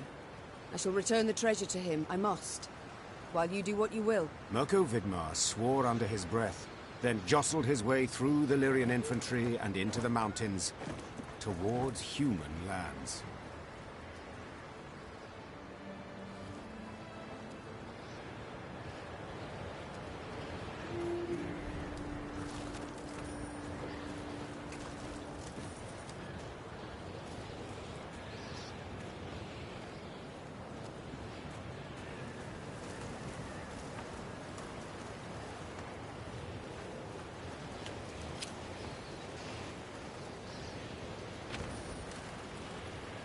Frozen, all. Only the banner moves, blown by the wind. Downright poetic. Prime material for a ballad, perhaps even a whole saga.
The Lyrians rode a narrow, winding path along the rocky ridge. To one side were ice-covered boulders, to the other, a chasm hundreds of feet deep. They could have at least erected some barriers, complained Gascon, knocking snow from his cap. Got plans for that? Gabor said. Just need to decide how high to make them. What? Think. Should they be the height of your average dwarf, or a human? The debate's gone on for 20 years. On the one hand, you've got... Gabor did not finish his discussion. He was interrupted by the Baba Ghazi that jumped down from the rocks. Archers, shoot! Aim for underbelly! Neve's soldiers made quick work of the lone monster. But the sound of battle spooked the horses harnessed to one of her wagons. Whoa there! Whoa, damn it! The driver tried to rein in the animals, but could not. They dragged him into the chasm along with his cart and the soldiers riding it. They landed a few dozen feet below on a rocky outcropping. A moment later, Baba Ghazis swarmed everywhere. Did you see how they fared? Anyone left alive? Asked Neve, leaning over the cliff edge. Worry more about their cargo. Gascon replied. They were also carrying chests of gold. Blast. We can't get down there. Too steep and the snow keeps falling. We can lower ourselves down a line. But without armor, shields, or heavy weapons, otherwise it will snap. And the Baba Ghazis? The Queen said, brow raised. We shan't kill them with daggers. They're too thick of armor. We'll have to try. Or continue on our way.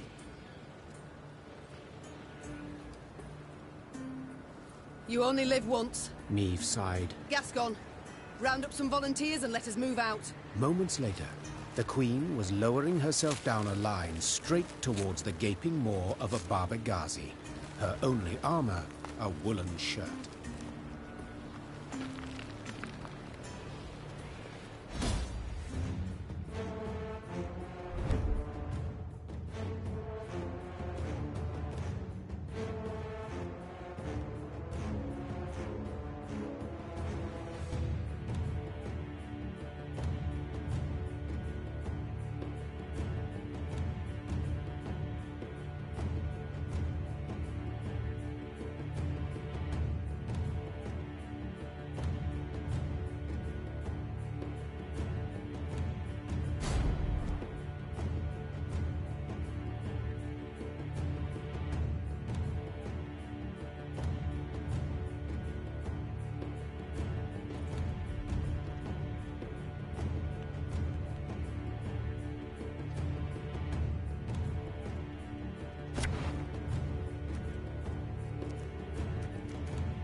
Careful!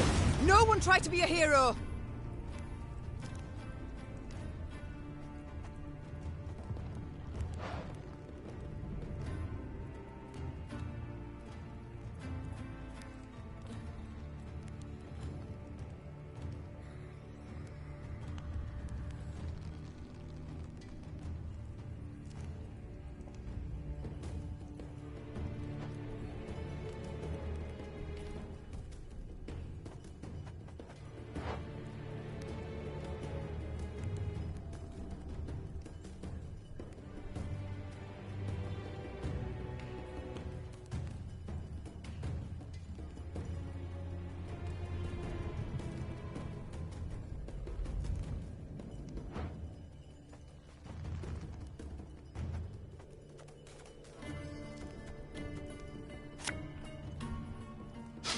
I smell a leak.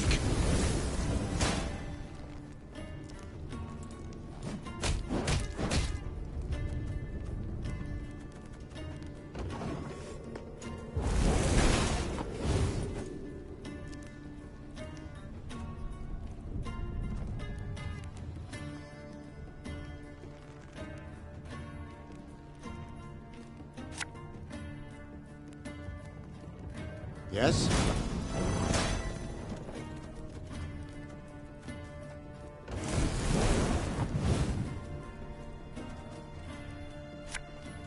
The chase is on!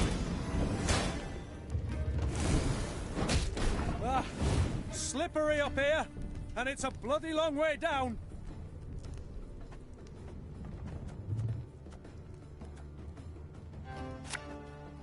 Ow!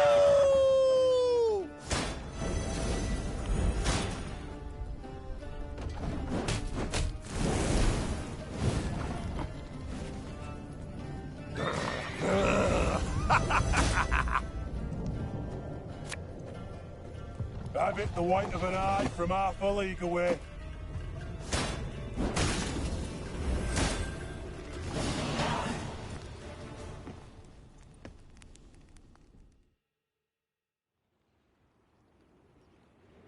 Bereft of sword and shield, Niamh could not withstand a single blow. She thus danced atop the frozen snow, deftly dodging the Barbegazi's lightning-fast strikes, while delivering but a few well-aimed hits of her own, to their eyes, ears, and gaping jaws. When the last monster fell lifeless to the ground, Niamh walked up to the shattered wagon. The soldiers it had carried were bruised, frostbitten, but alive. Your Grace, we were sure you'd leave us. A good ruler never abandons her folk. Nor her gold. Gascon interjected, while securing a rope to a chest.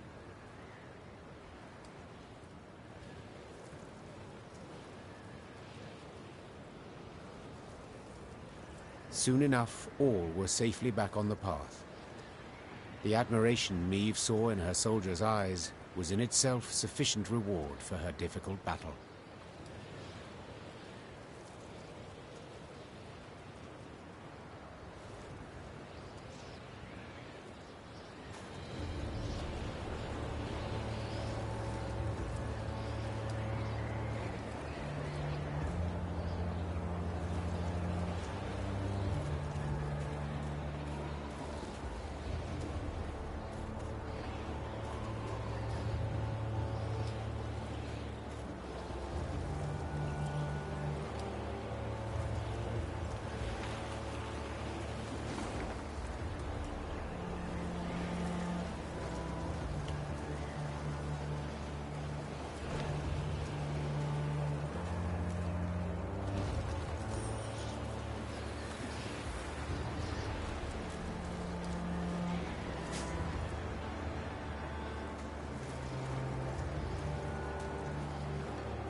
Augur me! Ackers!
Welcome to me inn.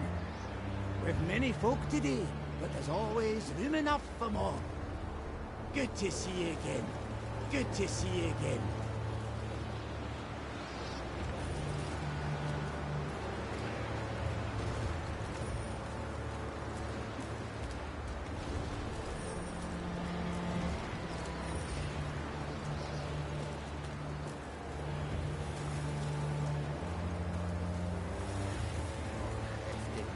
Fresh snow today. Got a blow before too long, bring a rush down. Oh, cold as up a Shilemar's ass. Braving the snow in those meagre courts, are ye? Truly. Thought yourselves here for a spell afore moving on. Oh, cold as up a Shile.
Meave now witnessed a sorry sight. A mass funeral for miners killed due to a tragic convergence of events.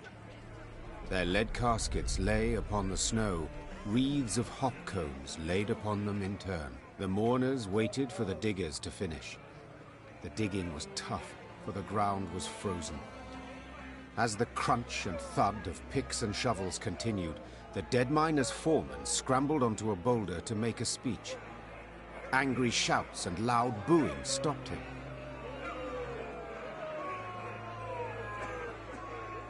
You knew it! You knew they'd smell vapors, but you ordered them to keep digging till it blew up in their faces! Make the daily quota whatever the cost, eh? You've blood on your necks, whoreson! A mourner then picked up a chunk of frozen ground and threw it at the foreman. Blood spurted from the gash that appeared on his forehead. The first dirt chunk was followed by another, then by a rock, a brick. Meave realized that if she did not intervene, the foreman stood to be stoned to death.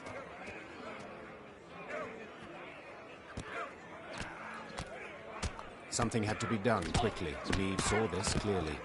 She spurred her mount and rode into the cemetery, pushing through the throng, then stopping before the foreman, the horse shielding him from further blows. Calm yourselves! Silence! His guilt cannot be decided here. It must! Before Meave could finish her plea, a large rock thrown from the crowd struck her bosom, nearly knocking her from her saddle. Upon seeing this, her Lyrian escort lowered spears and drew swords and rushed at the angry mourners.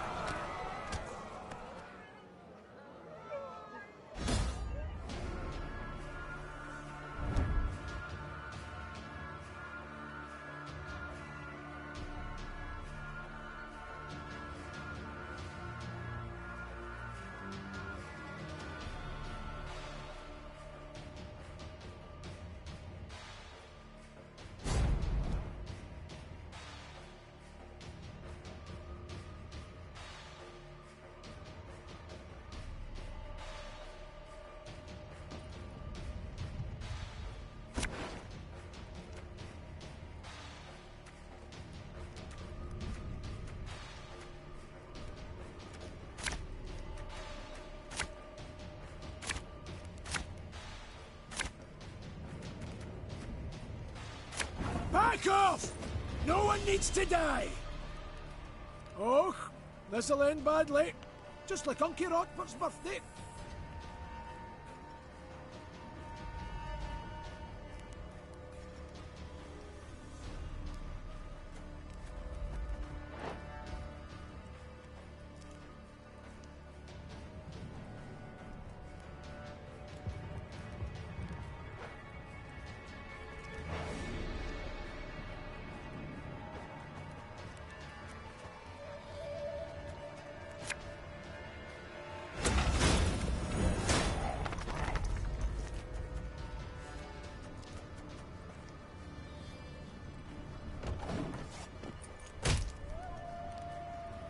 Hello!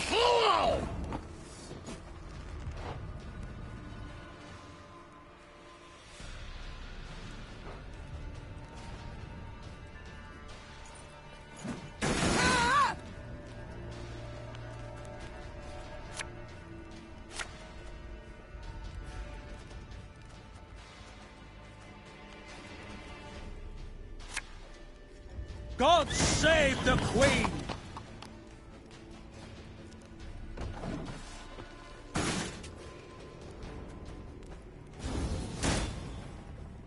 Shite! This sign of stopping!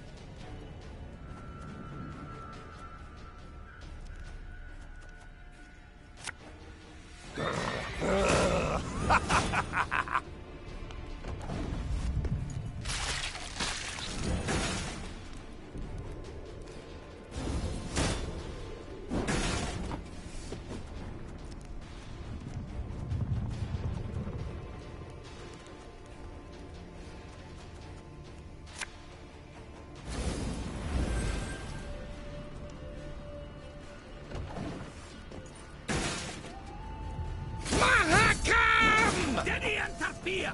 Take your business!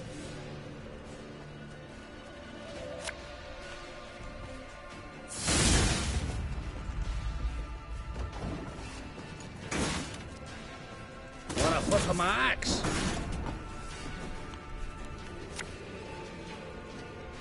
Thing about slings, they hide well.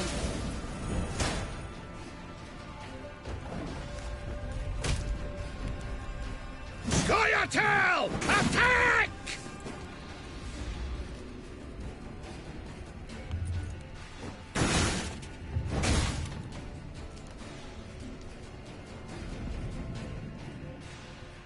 To the last!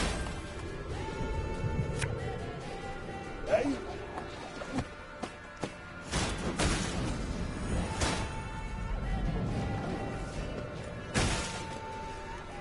Never had your kneecaps broken. Again and again and again. Ah, should have listened to me old lady. Ever have a stone knock out one of your teeth?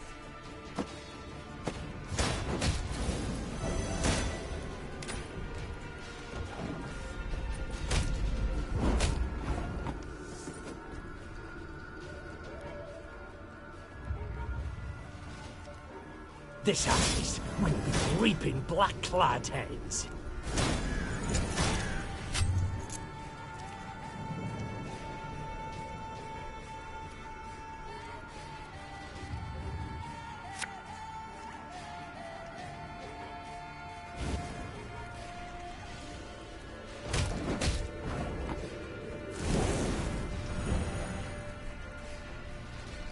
Have it the white of an eye from half a league away.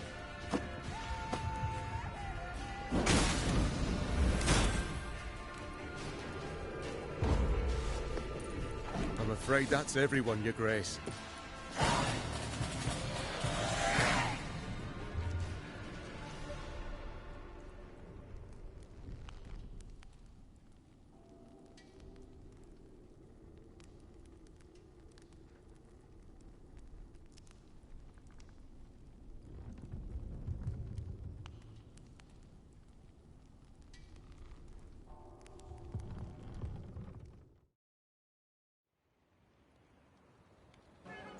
The Queen managed to save the four-dwarf from being lynched, at a price.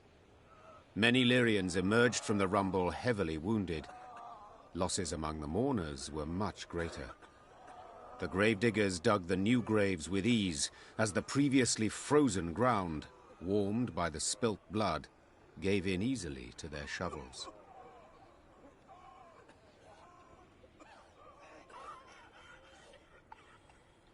When it was over, seeing what had happened, the four-dwarf fell to his knees and hid his face in his hands. They had it right. Those miners died because of me. Because of my cock-up. And now, they're kin. Though the dwarven elders thanked Meve for stepping in and preventing the four dwarves' lawless lynching, the Queen left the cemetery with a bitter taste in her mouth.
To the last!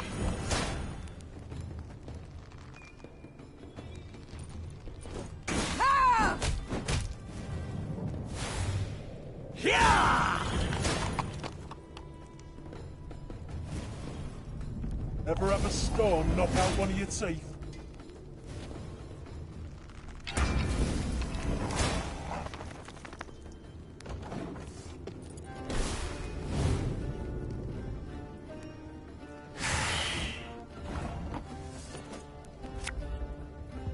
Also then, no other way!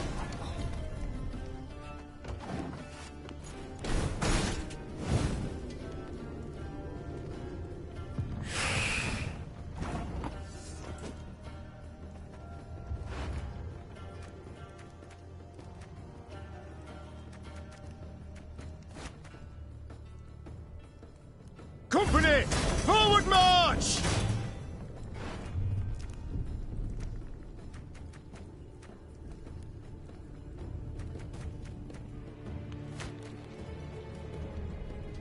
Have her done in a jiffy.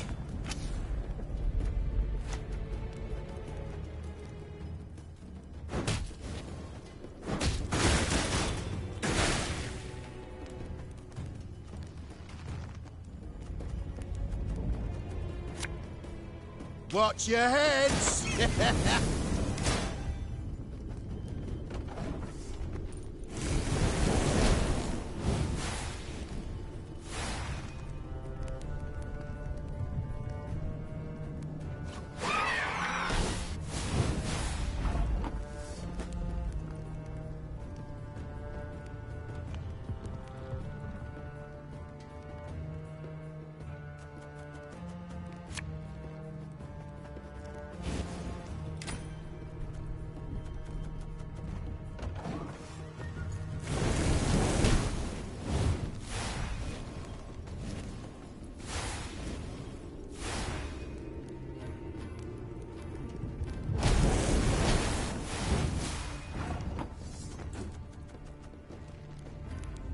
Catch!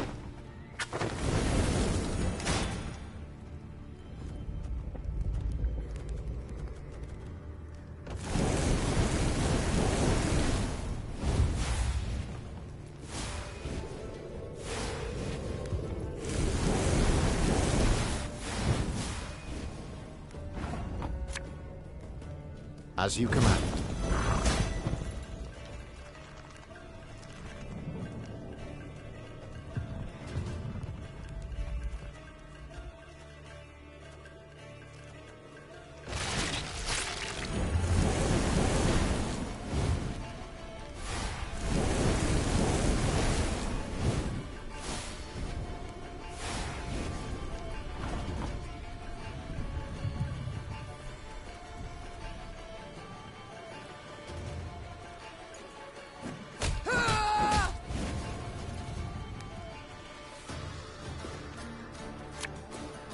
We'll catch 'em all!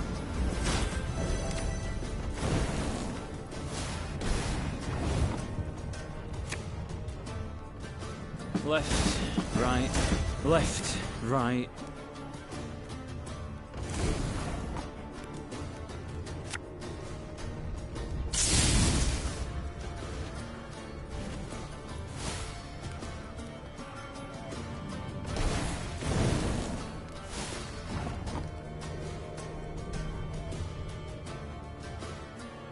Have it the white of an eye from half a league away.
I smell a reek.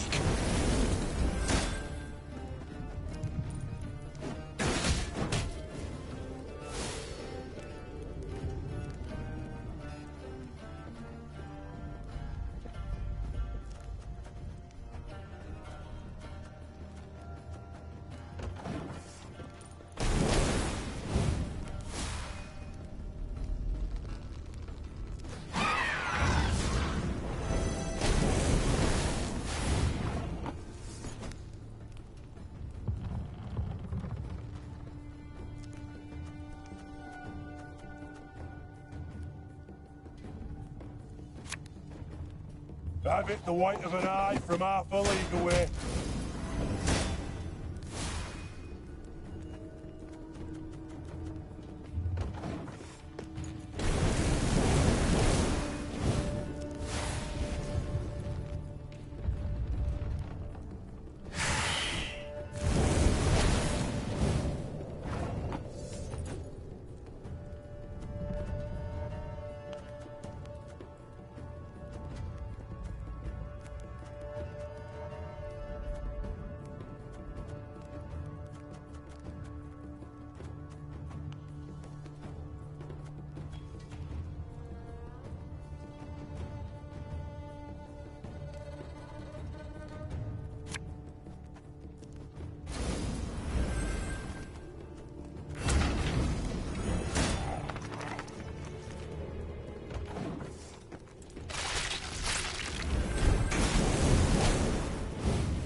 If anyone asks, you've not seen me.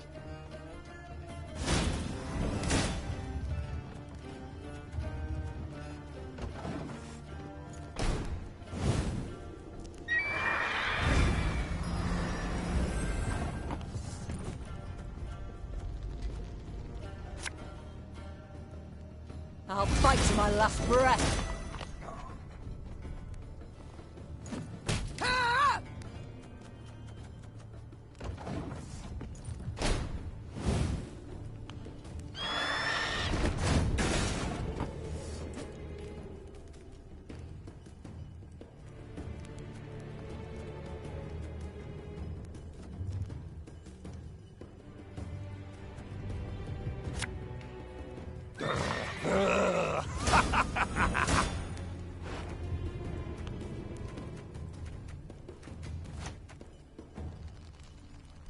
We must trust each other.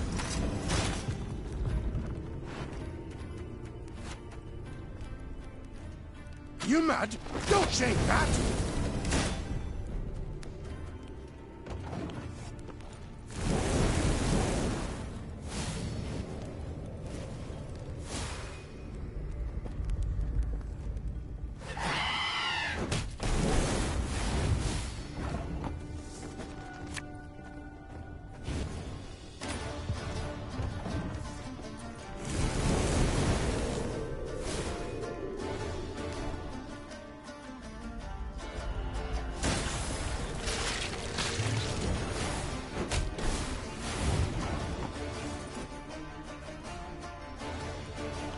This could hurt.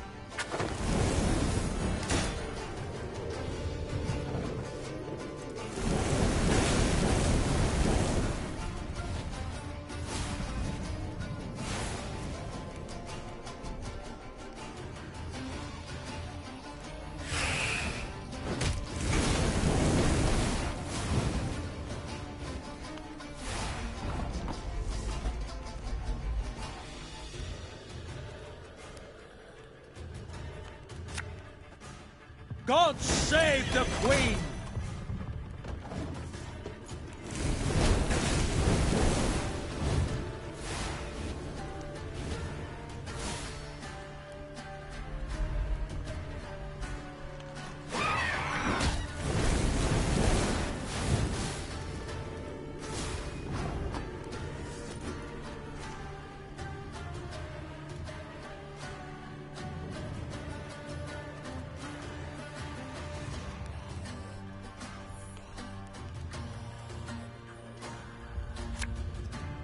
Oh, could murder a pint.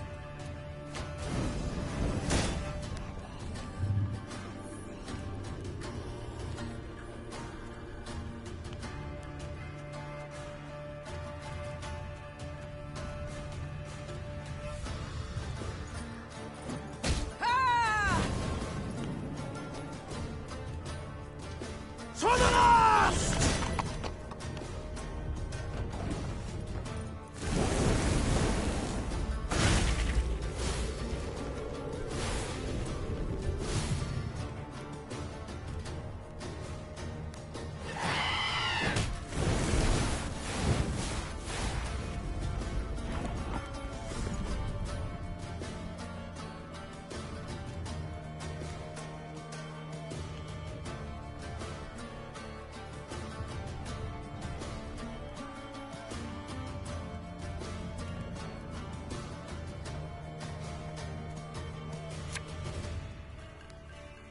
Fuck, our arse is moving.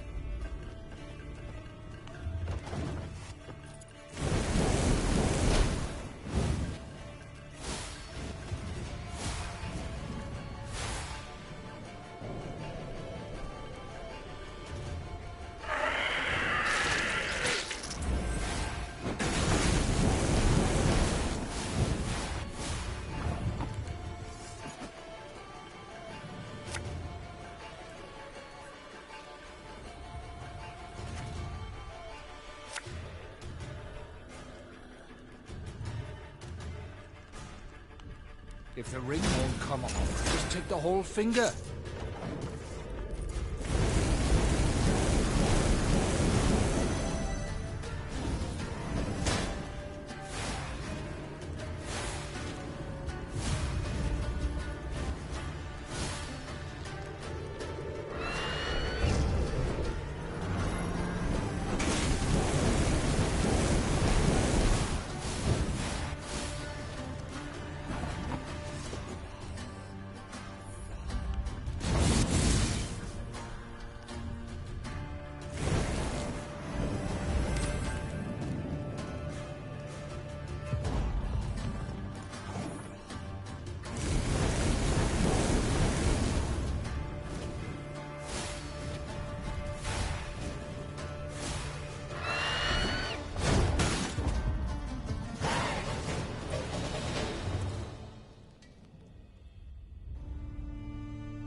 The Lyrians ascended the highest section of the Mahakam Range. Snow crunched under their boots, cold air stung their lungs, and the wind snapped at their cloaks. Meve wiped sweat from her brow and turned to Reynard. There! By the rocks! We shall...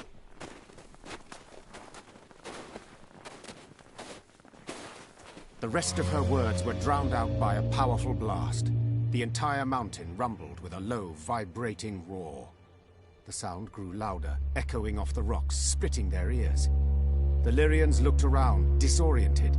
Few heard Gabor's warning. Dinna just stand there! Get behind the rock! Quick! Hurry!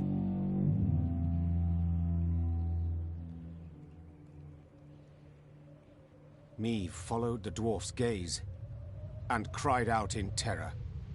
The snow stuck to the mountainside had started to slide down the slope, sending up mists of icy dust.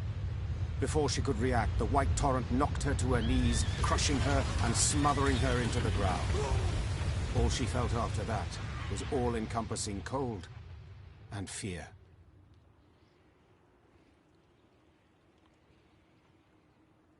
Meve survived.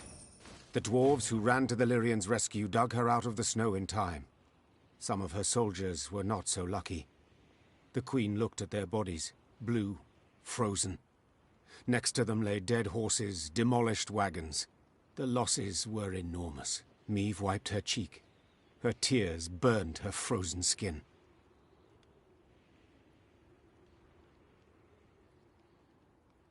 Gabor spoke a while with the leader of the Mahakam Guard Patrol that had come to their rescue.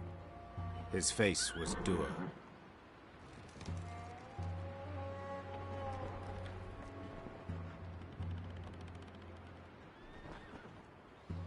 What? What have you learned?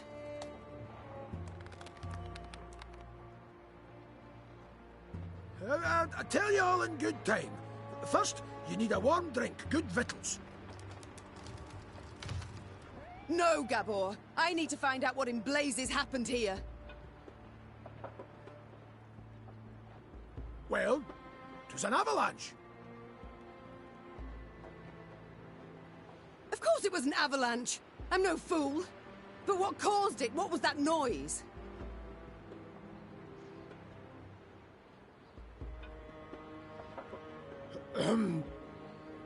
Signal horns. Ours.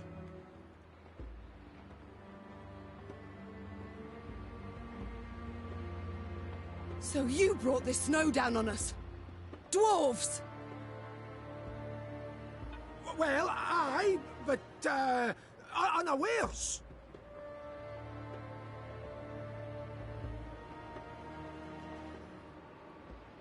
Explain, in brief.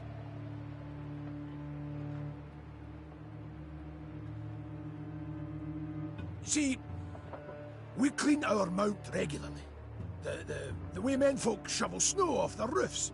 Otherwise, the whole shebang would come tumbling down on our heads.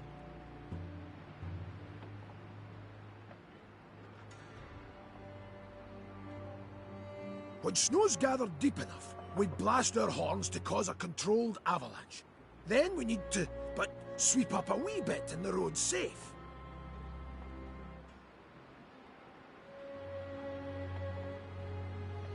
All well and good, but why did you decide to clean up right as I was passing through? Wondering that myself. Schedule says next cleaning should have been a week frae now, but someone asked the route to be cleared earlier.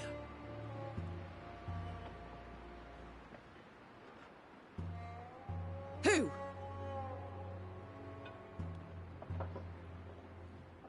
Meve, I'll tell you. But first, promise you'll... Who? Hey. Owain ep Glenvok, the Nilfgaardian emissary. Think it were meant as revenge for attacking their caravan. The bastard. Reynard! Reynard! Wait! Wait! I understand you're a wee bit upset. You've every right. But You'll never prove Owain meant you harm. The sly weasel will make sure he didn't dirty his own paws. I've no such scruples. I'll find him and kill him.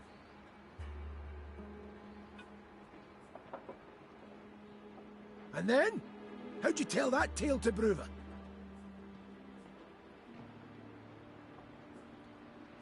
Meave, you're justly torqued, but for the love, just this once, let it go.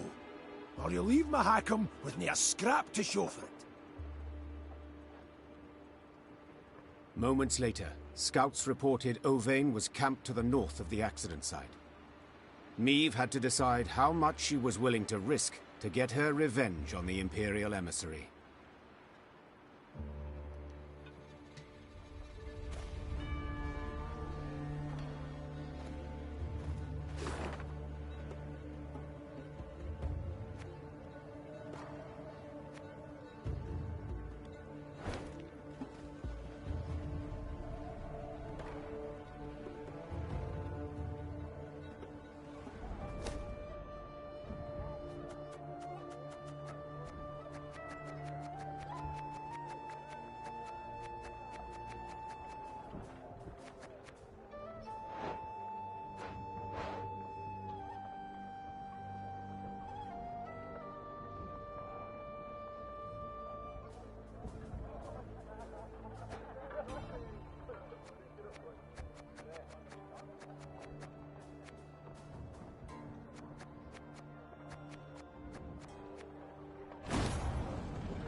By the Elder's sideburns, I'd no notion anyone was in the Vale. Nilfgaardian said the road was clear. Ah, whoresons! What a mess. I'm so sorry. With all my heart. What a mess. I'm so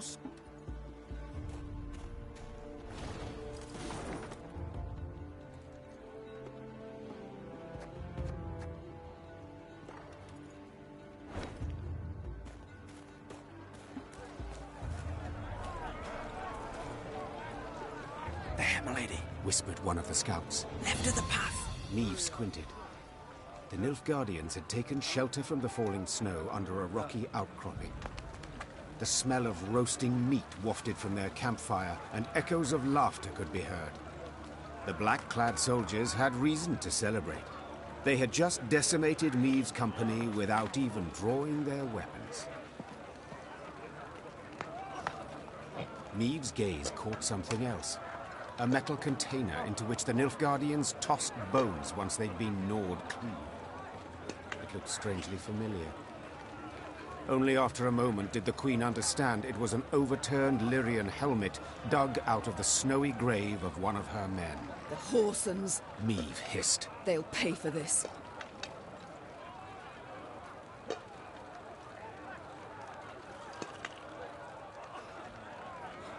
Meave! Asking you last time, keep a cool head. Whispered Gabor. You want vengeance? I get it. But think of the cost.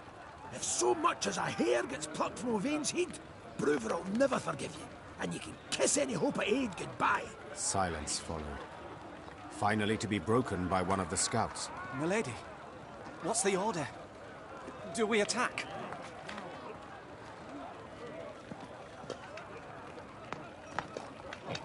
Await my signal. The Queen stepped out from behind the rocks, put a hand to her mouth, and yelled, Owain! Owain at Plenvog! All laughter stopped in the Nilfgaardian camp. Moments later, a sumptuously dressed man stepped in front of the wagons. He wiped a thick sauce from his lips, then bowed with an exaggerated courtly flourish. Queen, my condolences.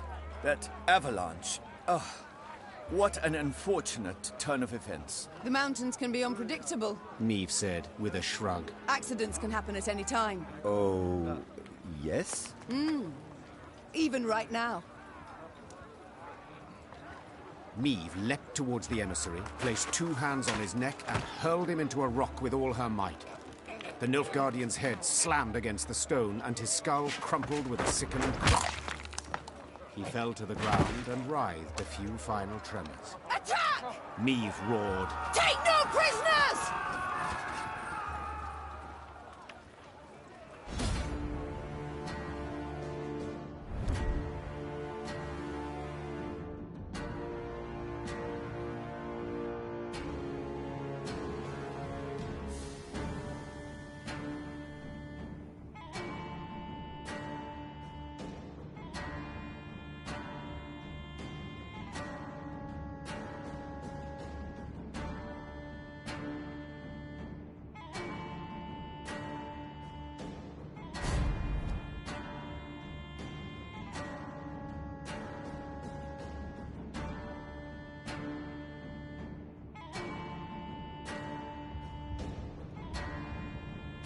Giffen, Quan, and Lyrian.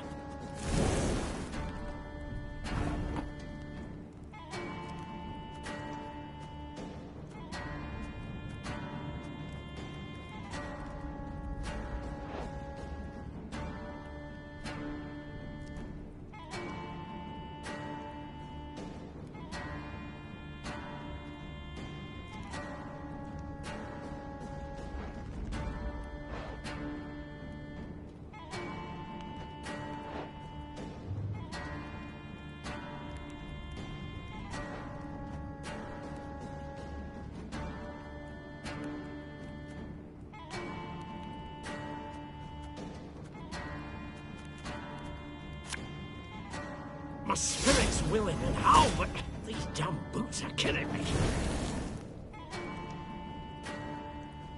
Yabba! Take no prisoners.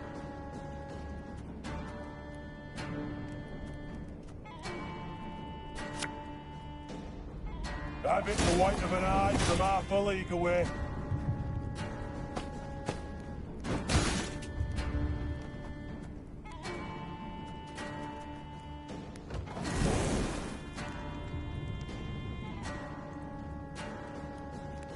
Wise choice.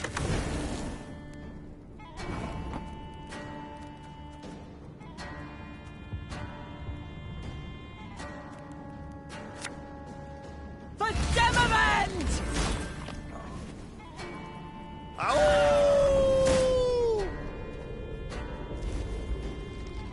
You mad? Don't shake that!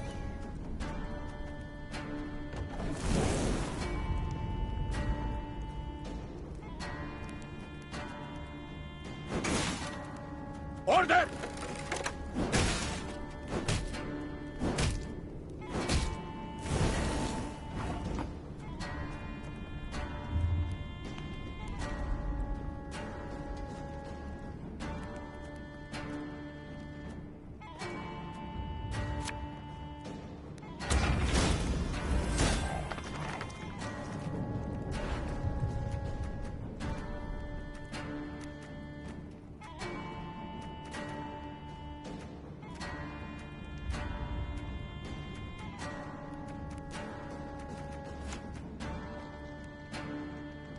Her Majesty is exceptional.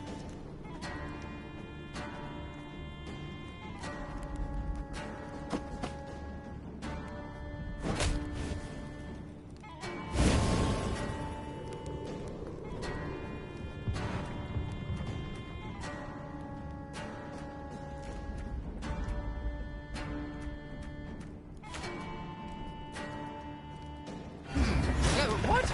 Oh, yes, I'm on it.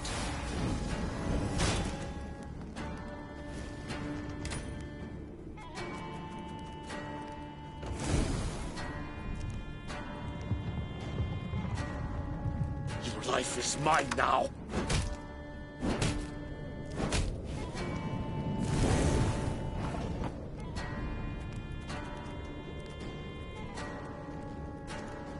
Enough chit-chat. Draw your weapon.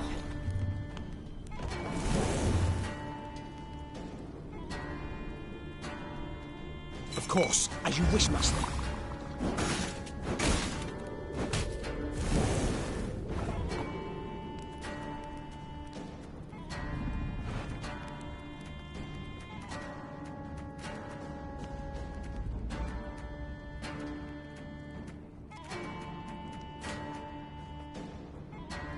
than just when you thought things were about to get dull.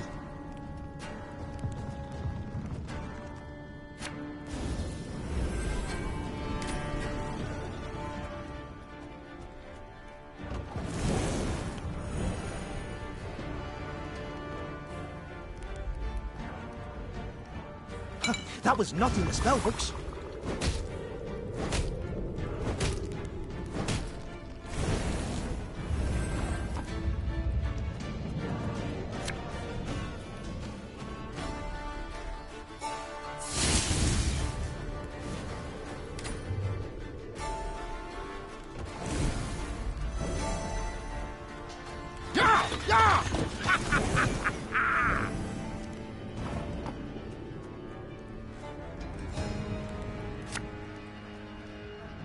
Go, hop, hop.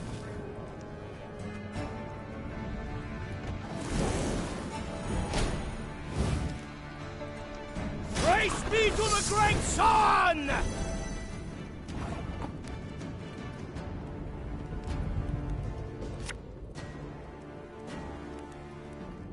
There's been a mistake. I'm no mage.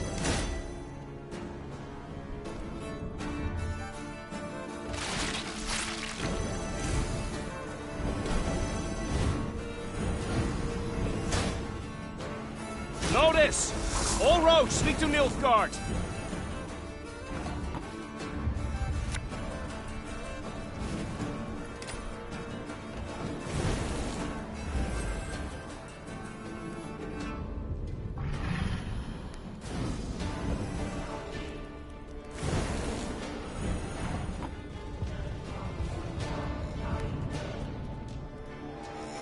Hustle them! No other way!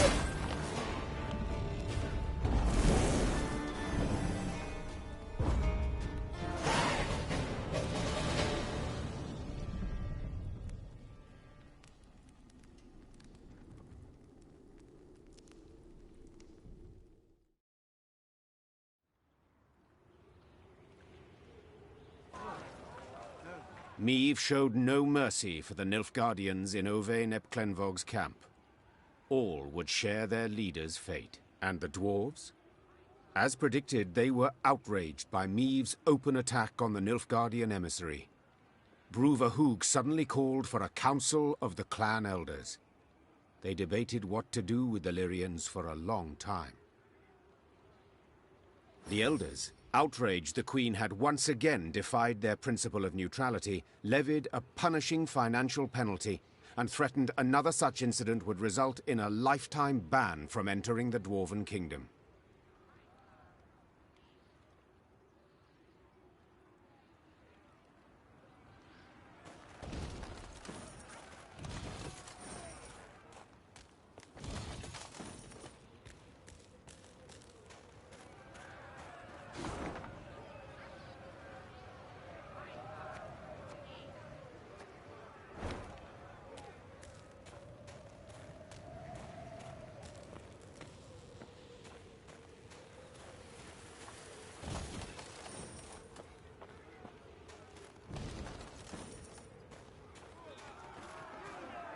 While passing the mining settlement of Kolstock, Meve heard the sounds of battle. Hey-ho! Into the fray, lads! Expecting she would see monsters swarming dwarves, the Queen set off at a gallop to the rescue. Her braid blew about in the wind like a banner, showing her men in which direction to attack. The dwarves she saw, however, were not engaged in a battle against Shaelmars and Barbigazes. No. They were going at one another. Luckily, no weapons had yet been drawn, but given the dwarves have hands the size of bread loaves, this did not necessarily mean there would be no deaths. Oi, lads! Roared Gabor Zigrid. What's this foolishness? Calm the hell down, damn it! Gabor's intervention proved successful. The dwarves limited themselves to verbal jousting. Meve, who was no stranger to barrack room talk, nonetheless turned crimson at the dwarves' cursing. Piecing together the obscenities, Meve concluded they were debating an old quarrel about the height of a certain mountain, or rather of the twin peaks atop it. One of them lay in the territory of Clan Dahlberg, while the other in the Hoogs land. Each family felt their peak was the highest, all measurements indicating the contrary being total fabrications. Queen? Started Gabor, nervously chewing his moustache. They're asking if you, as yin impartial and a fair-minded wench to boot, wouldn't you wish to settle their idiot squabble once and for all? Niamh knew well that this type of age-old quarrel could easily end in bloodshed, so she resolved to help.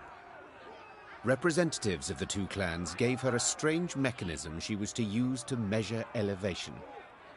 All that was left was for the Queen to button her coat up to the neck and scale the twin peaks.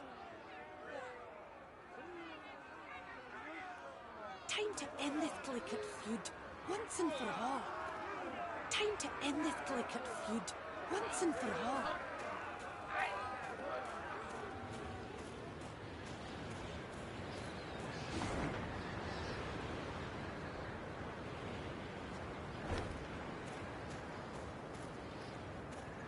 When she and her force had travelled half the way to the first, she heard a long roar that made snow shells detach and descend.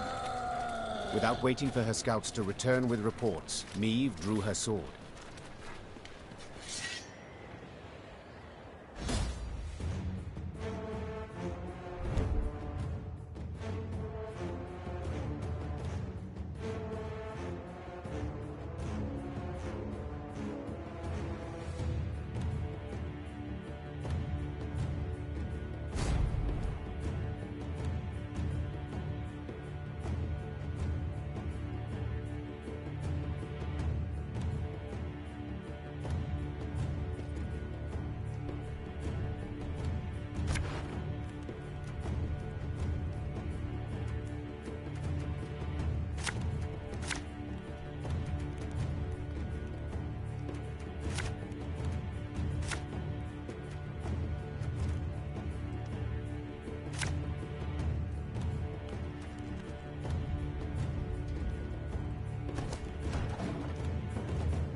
Watch your heads!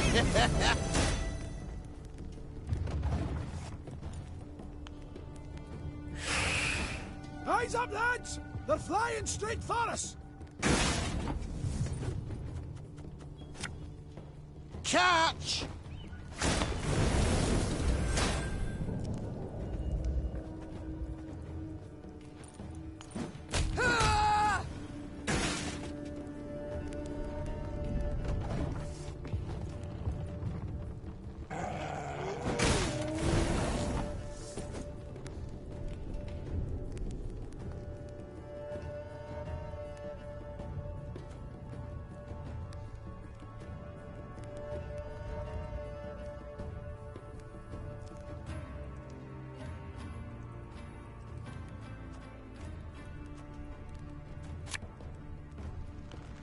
Quick and painful this'll be.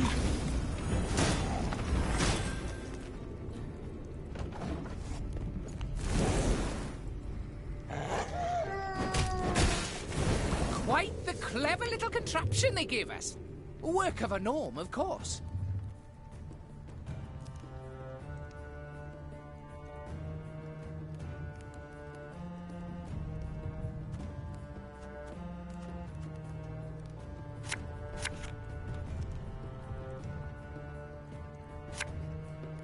The chase is on!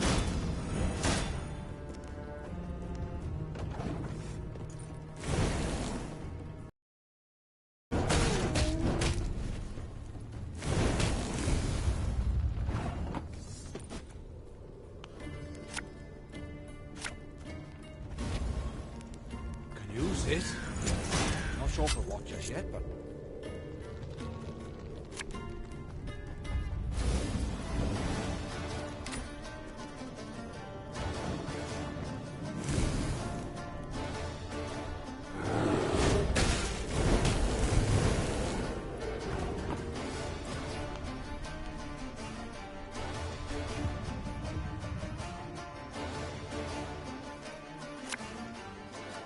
Left, right, left, right.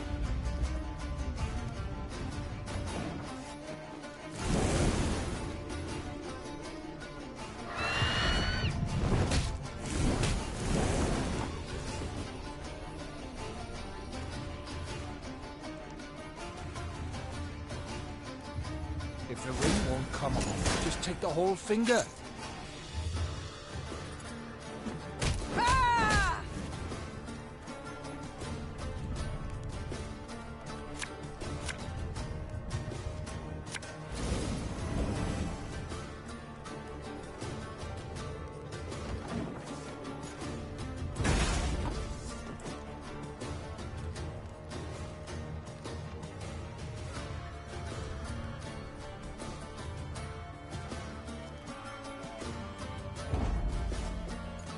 Take those measurements and let's be gone from this place.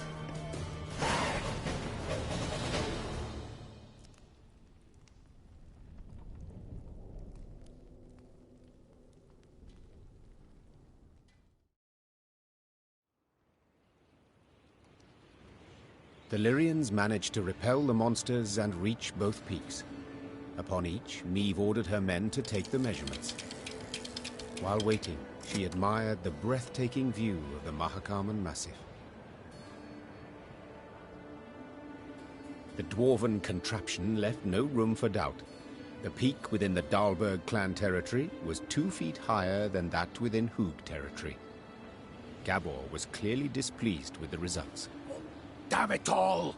I'd hoped you'd prove Brewer's clan was in the right. He'd have been content to see the Dahlbergs knocked down a peg or two. And, possibly, he'd have been more inclined to help you, said the dwarf in frustration. Then, after a pause, he added, Although, only you saw what the device showed, Queen. Perhaps you could, recalibrate the results a wee bit?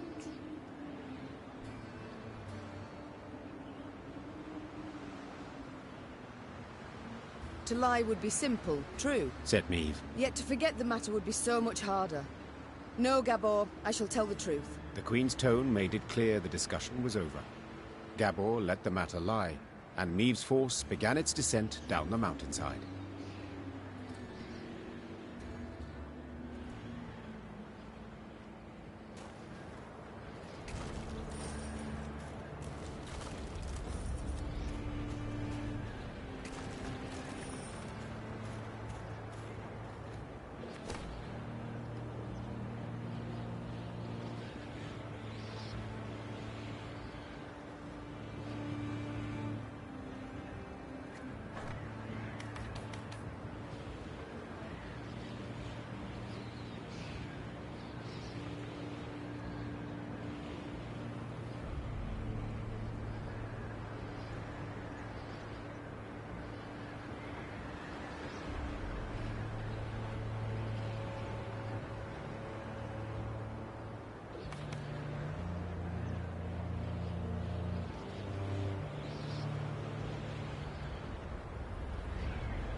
The dwarves of both clans had been waiting with bated breath for the expedition's return and report.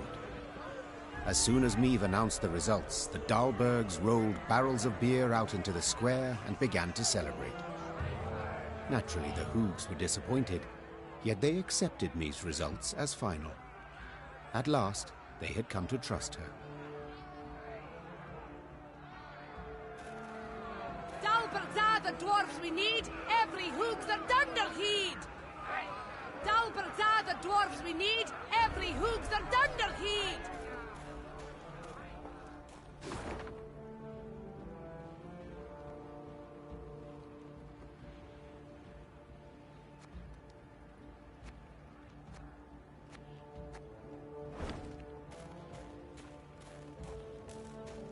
For frostbite, you'd best avail yourself of some onion juice. Even better if you had a wee nip of vodka. Oh, snorters are frozen solid. Not just those in my beard. Like up my nose too.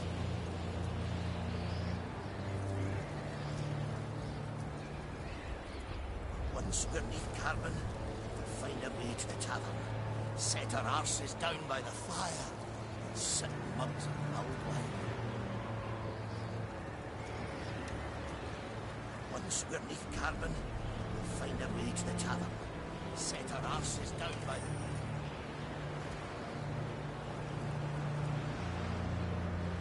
As Meve neared Langbridge, she ordered her bugler to announce her arrival, then retired to her tent to freshen up. Gascon was already inside, awaiting her. I do not seem to recall summoning you. In that case, I must tell you to fret not. Nothing wrong with your memory. I've come with no agenda. Spontaneously, call it, to chat. Then I propose you leave. Just as spontaneously, call it. I must don fresh clothes. I'm to see the Elder soon, and I'd prefer to not smell of horse sweat. Doubt it'd make much difference to him.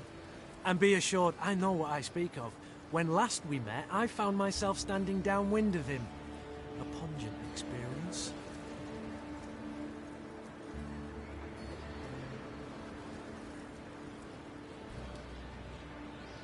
Well, Hugh was saved the experience of his breath. So pungent I thought I might faint. Well, to revive you, pinch you awake, I'm sure would be quite a pleasure. Gascon, I beg your pardon. Ugh, I shall have nightmares now. Not tonight. For I fear you might not sleep at all. You see, there's something you ought to know. And decidedly before you meet with Bruver. The sites we cleared of beasts, I ferreted a bit. Noted something peculiar. Any notion what it was? None. The monumental dwarven architecture, perhaps? Bones, my dear Meve. Dwarven bones. Now, guess what I found on them? Wait, don't dare give me any hints. Bite marks. Of course. After all, they'd been gnawed clean of all flesh by monsters, incidentally making it quite easy to spot other markings. Ones made by axes and swords. To be certain, I showed the bones to our medics, and they confirmed my conclusion. Meaning what? That the entire clan, the Fuchses, did not perish due to an invasion of beasts from the depths. The monsters merely ate the bodies and occupied empty homes. Now, I shared my discovery with Gabor, and guess what he did? He panicked. He started to squirm, babble nonsense. I wager my right arm, he's hiding something. Blast. Overly eager to aid us from the start he was. I might have sensed something. I shall have him summoned at once. And I thank you, Gascon. I won't forget this. Minutes later, Gabor stood before the Queen. At first, he tried to mislead her with evasive answers, but as her pointed questions demolished one clumsy excuse after another, he had to give in.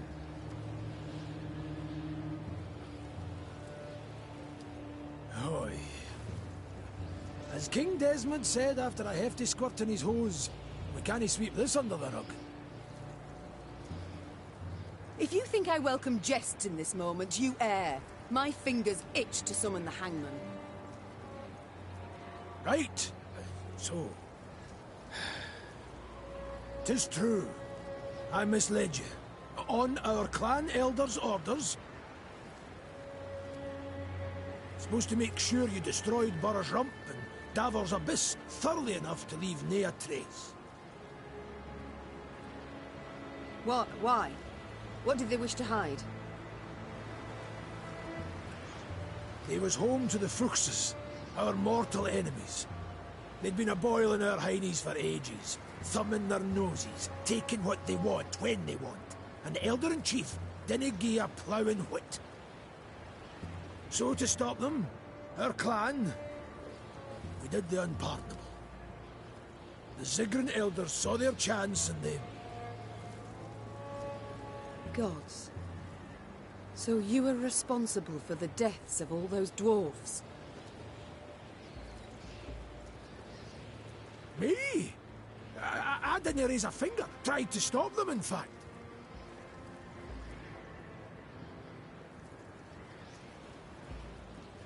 No witnesses survived, meaning you must have murdered the entire clan. How? Queen, you sure you... I am. And you should be sure to answer in full, omitting no detail. A few years back, we got pummeled by a horrendous winter. Stone-breaking frosts, whiteout storms, avalanches. Made travelling a painful form of suicide.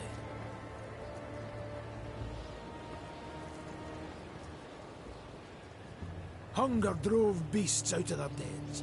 Pass was covered in the filth. Got to where they paced right outside the walls.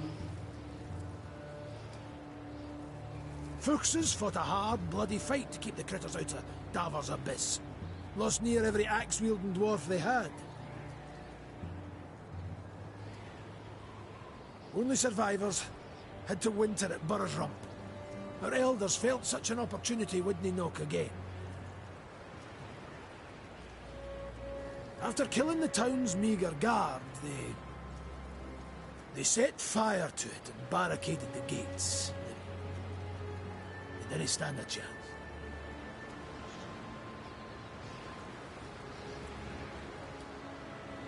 Bastards.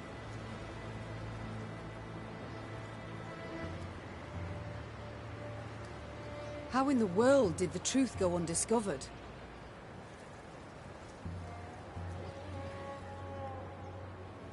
Once it were over, our dwarves opened the gates. Before they'd lit their pipes, starving beasts came crawling out of the pass. The stank of dead flesh were strong. Zigrins who came back from that never were the same. If you'd only gandered their gaze when they had us all take a vow of silence. And then... You invented that blarney about primeval monstrosities the Fuchses had awoken by mining too deep. A riveting tale, and one with a moral to boot. Aye. But the elders worried Bruver would suspect something all the same. That's why they wanted you to destroy all the evidence. Repugnant.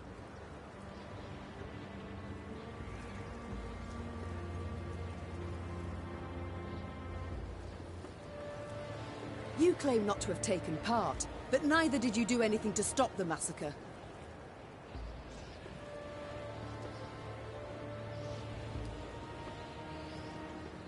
What was I to do exactly?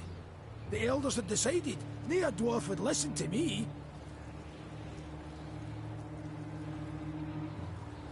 You might have informed the Elder-in-Chief. The guilty would have been punished.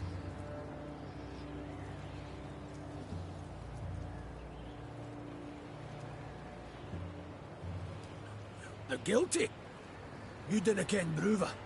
He'd punish the whole clan. Women, children, nae exceptions.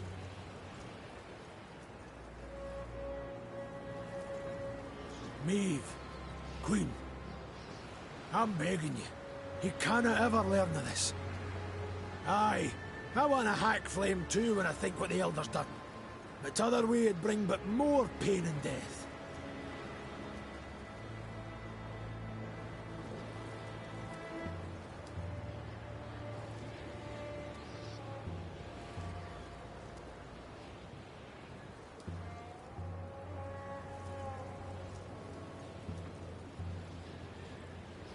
I need to consider what's right. Meanwhile, Gascon, make sure Gabor remains our guest. Of course. I'll let you know if he so much as rolls his eyes towards an escape route.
Bruver stood by the bridge like a statue, arms crossed, eyes squinting.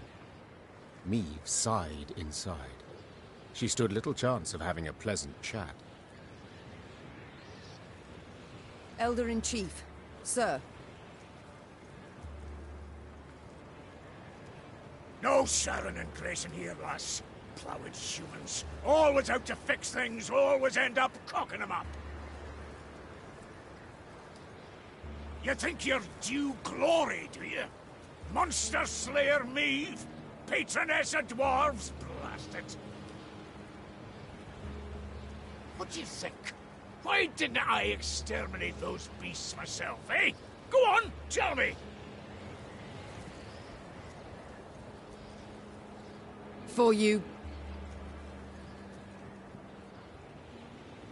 For I didn't want to. For something didn't fit, damn it. So I resolved to not destroy their nests and evidence till I learned the truth of who done it. Postponed it all those years expressly, though your subjects were dying. I didn't need no lectures from the likes of you. Justice must be served. That's worth any price. And I was close. Had leads. And now, it's all gone to hell. You flooded Devor's abyss. You brought Boros rump down on itself. And I'll never ken who killed the Fuchses. Understand? Never!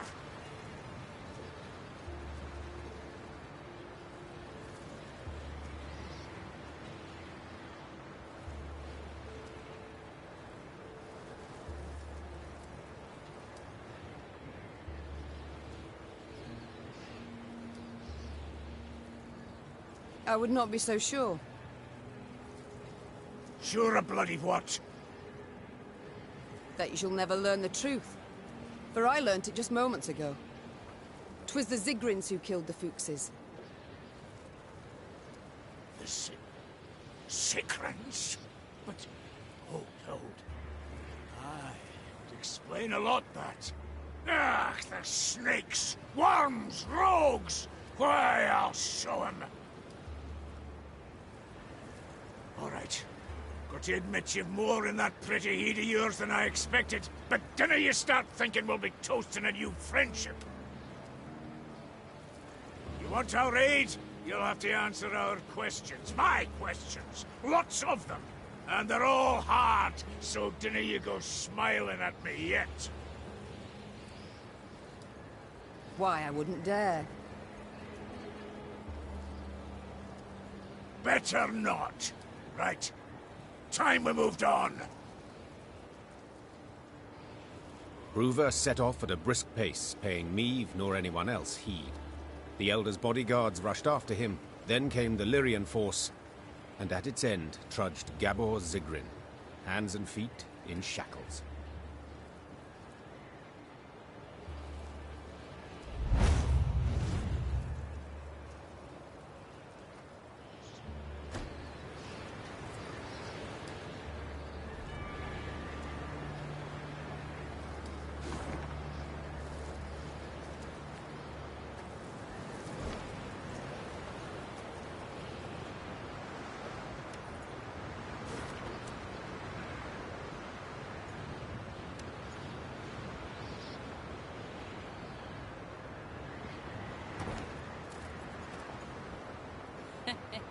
Wanted to hunt monsters, eh?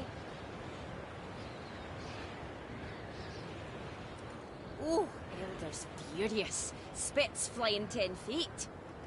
Let humans neath carbon. Didn't ken if that's wise.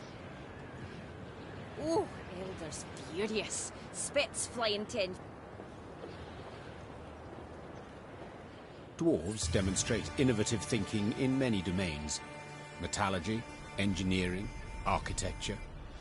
Yet there is one in which they could not be bothered. Naming. For this reason, the bridge that linked the Mahakam Pass with Mount Carbon was simply named Langbridge. Meve learned it was a thoroughly fitting name. Having stopped for a breath halfway across the road suspended over a deep chasm, the Queen could see neither end of the bridge. both concealed by thick clouds, Amazing. whispered the Queen. I feel as though we traversed the very sky. The Queen and her retinue were nearing Mount Carbon when Meve heard a cry. It was Xavier. Hold! Hold! Meve drew in her reins abruptly. Her mare neighed and reared, lifting the Queen above her formation of men. From that height, she saw the last pier of the bridge crumbling.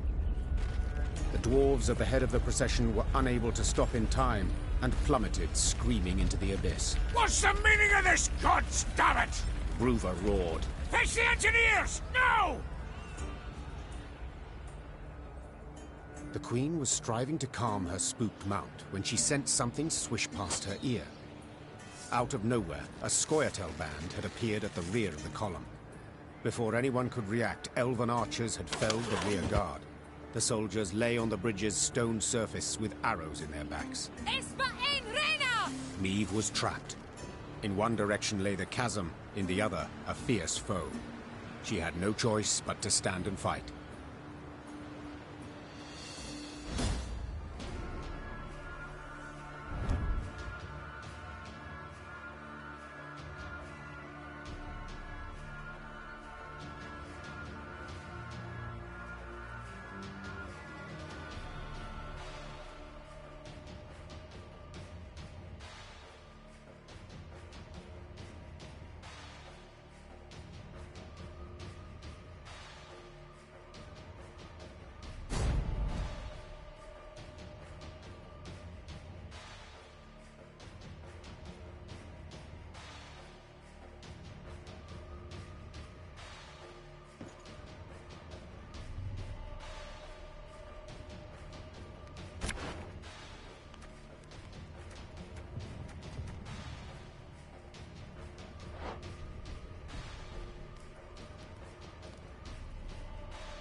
Renna, you are mine.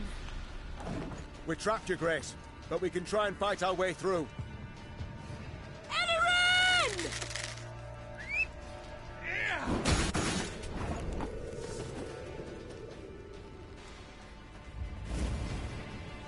My spirit's willing and how, but these damn boots are killing me. There's a time to reap, a time to sow, and a time to die.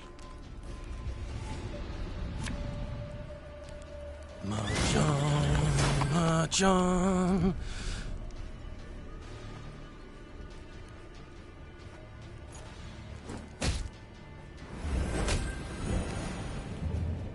For the Queen!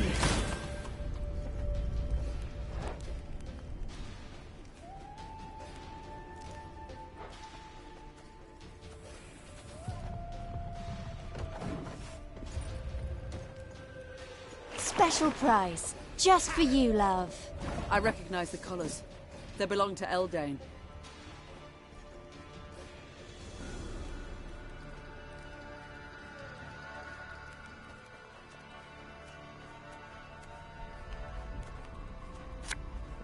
Have it the white of an eye from half a league away.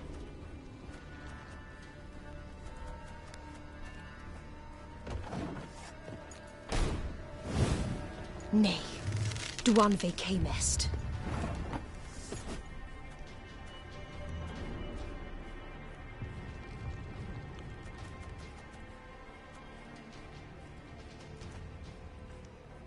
Think you ball bags can do whatever the devils you please? This is Mahakam!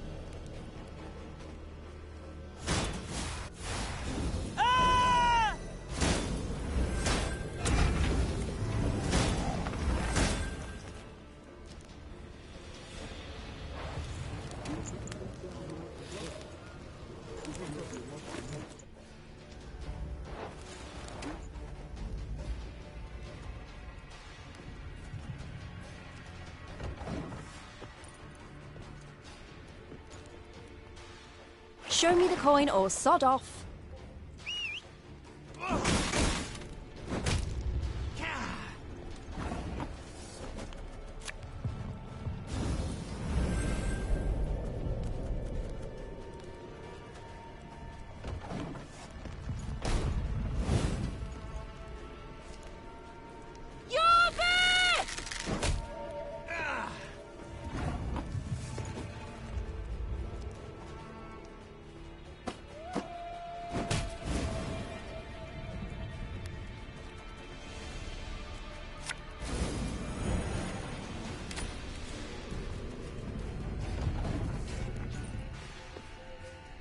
Swords I smile at, weapons laugh to scorn.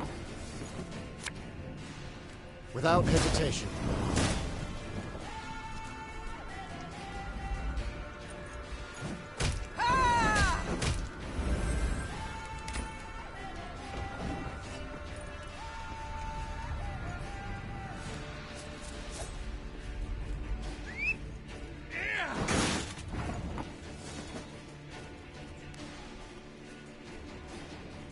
Mahakam!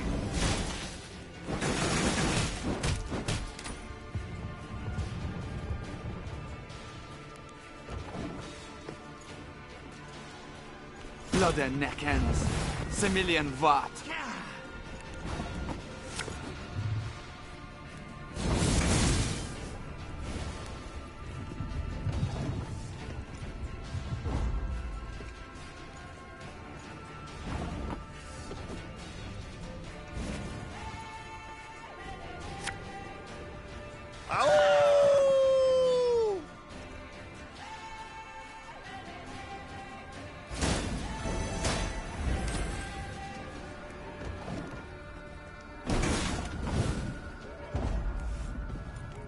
No!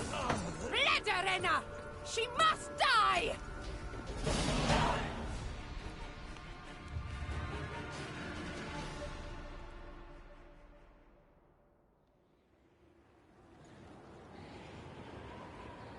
Their strength combined, the Lyrians and dwarves managed to defeat the Scoia'tael. The guerrillas had weakened the last span of the bridge, turning the crossing into a deadly trap. Had Xavier, who noticed the weakened structure at the last instant, not called out, all would have fallen into the chasm. The Lyrians managed to capture the unit commander. She stood, her head raised high, and when Meve glared at her, she did not avert her eyes.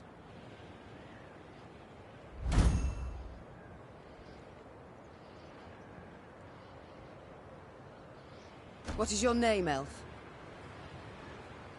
Abayeth meta Parstwan. She said, Thank you, Reynard. I know well what she said.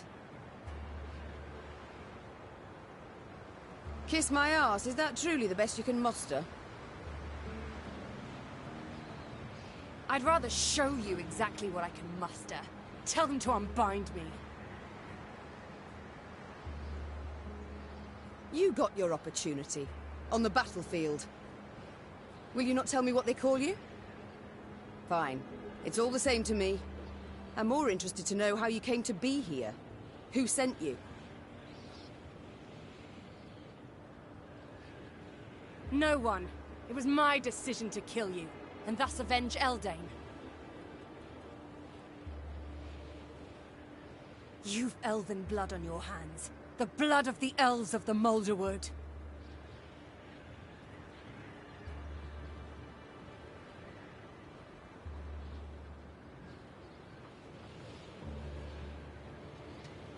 I regret the events of the Moulderwood. I did not wish those elves' deaths. Yet they left me no choice. What choice would you give a murderer who invaded your home? You know I envy you. To see the world solely as black or white, it must simplify things so. Enough. I've heard all I wish to hear. But I haven't. Did you fall on your heed, elf, eh? If you want to fight humans, go on and do it. You cannot talk sense to idiots and nae here, damn it.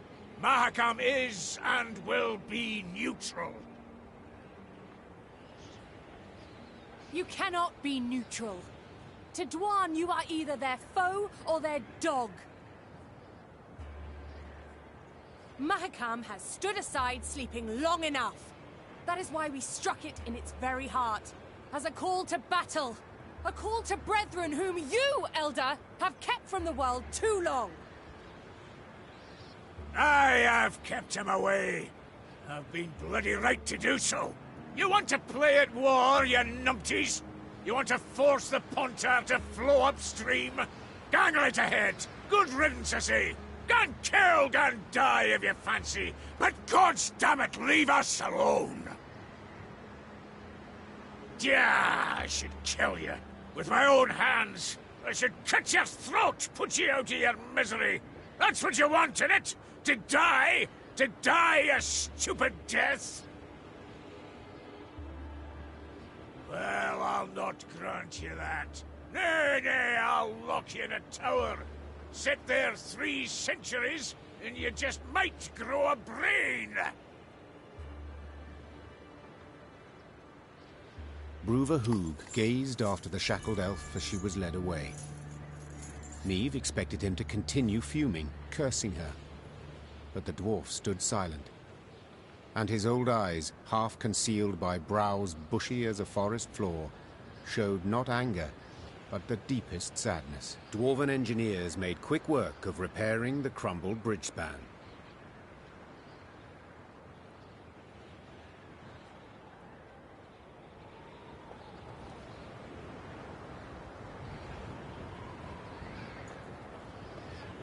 Let humans neath carbon.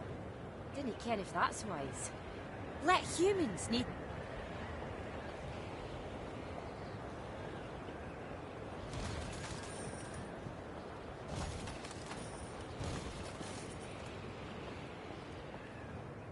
Look, Mount Carbon.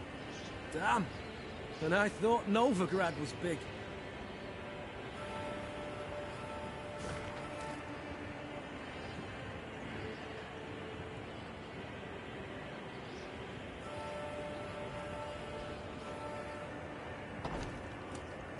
So the elves are against us.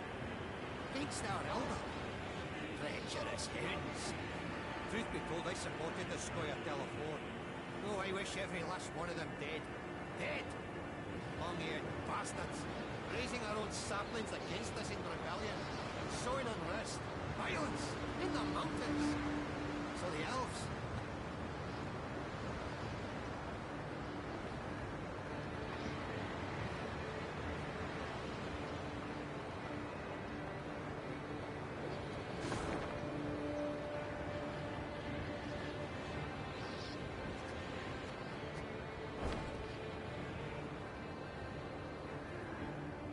The Lyrians stepped inside Mount Carbon's bowels.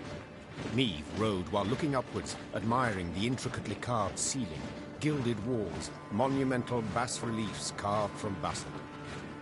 Yet this was no time to admire the sights. Bruva Hoog had summoned her to speak.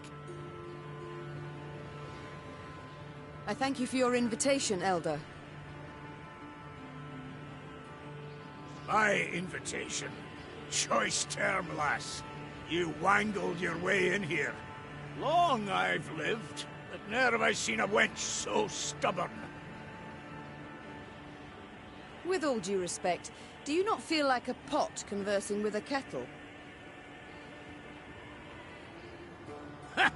True enough. Changes of mind didn't come easy to me, but they do come at times. Human wars concern me not at all. For so many they are, who could count them? Near a year goes by without one wanking king invading another's realm. A dog with scabies is less restless. That's why, this morning, I aimed to send you off with nothing. Mattered not what the clans were saying. Rivia, Schmivia, who gives a sheep's fart? But that was this morn, before that daft wench and her pups attacked. Nilfgaard supports the Scoia'tael, it's common knowledge. Nilfgaard uses them. Well, I'm nae worse, and I choose to use Queen Meave.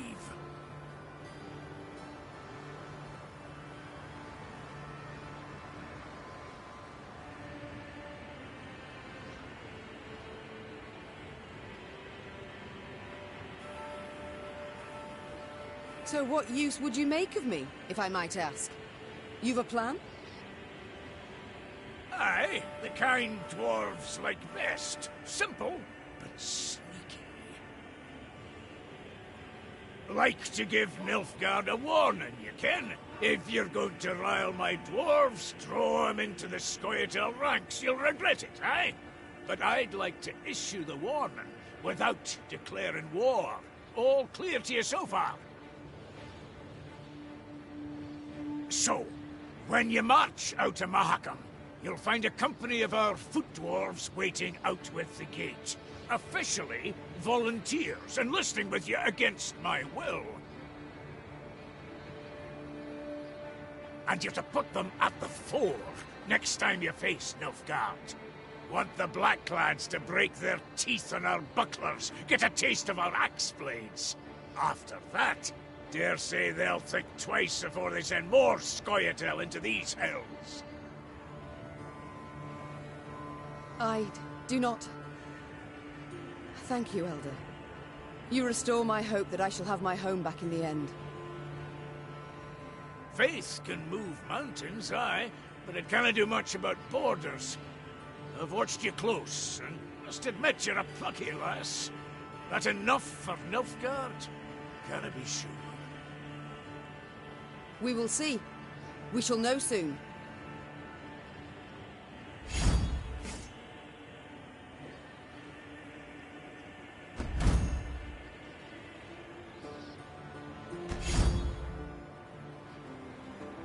I would like to march at once. So by your leave... Nay, not granted. At once? What's that mean? Our laws are clear. Guests are to be sent off with a thundering feast. Even the humans. Bruver, as was Bruver's wont, insisted. So the Queen accepted the invitation, but as was her wont, set a condition. The feast was to last but one night, and not, as was the wont of local custom, an entire week. All clans were to be represented at the feast, save one, of course, the Zigrins, for they had already learned their punishment. The entire clan was banished from Mahakam. An exception was made for one of their number, for Gabor, who was beheaded before the day was done.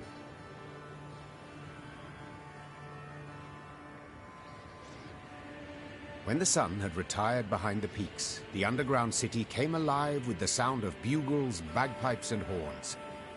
The dwarves emerged out into the central square and danced exuberantly, sparks kicking up from their hobnail boots. The usually crabby Elder-in-Chief Hoog proved a cordial host that evening. Let's drink, lest our neck shafts grow cobwebs! Suddenly a messenger arrived. Bruver lifted his copper horn to his ear and listened with furrowed brow. What's that? Speak up! When she saw a sour grin on his face, Meave knew the tidings were not good. Yet she did not suspect they pertained to her directly.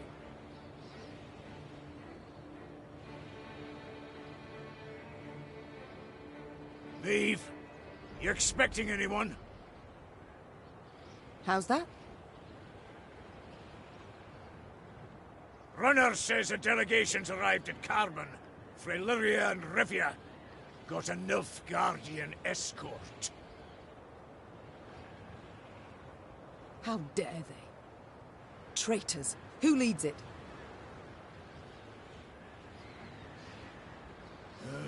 You'd best sit. Who leads the delegation? It's your son, Willem, I fear. Willem? Mahakam remains neutral as regards all your squabbles. I trust I needn't remind you. So I'll have no scrambling or shoving, and certainly no bloodshed. Point of fact, I'd prefer it if you... I wish to speak to him. I'd forbid you, but, as I said, never seen a more stubborn wench. Alrighty then, jabber away with him. Just remember, hands to yourself.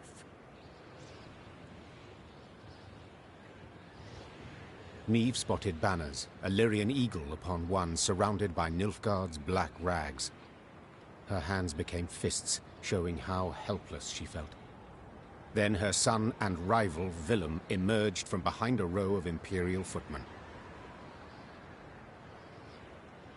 My. I should apologize. It seems I missed the coronation. Congratulations, my son. Who was it who placed the crown? General Epdahi? Count Caldwell. Ah, yes. Our elder statesman. Why have you come here, of all places? To acquire arms for Nilfgaard? As my official mission, yes. Yet unofficially, I wish to speak with you. I trust you've had tidings from the field. Edirn turned to ash and dust. Vizimir murdered Redania in chaos. Foltest forced to strike a pact by his vassals betrayed, Henselt the same.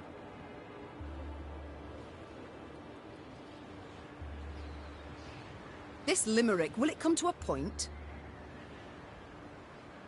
Why, yes. To the same as this war. Mother, I beg you, you must see it. Nilfgaard's victory is inevitable. Surrender now, and I shall show you mercy. For later it'll be too late.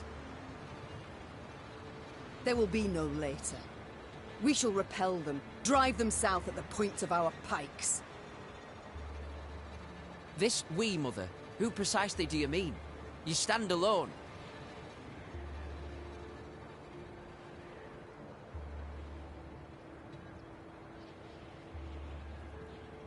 An impression many might have indeed. Yet I've allies. Those long loyal, and those new. Where, Mother?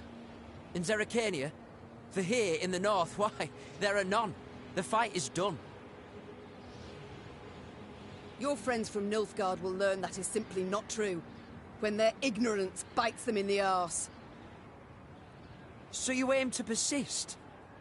Whatever for? For our freedom. For independence.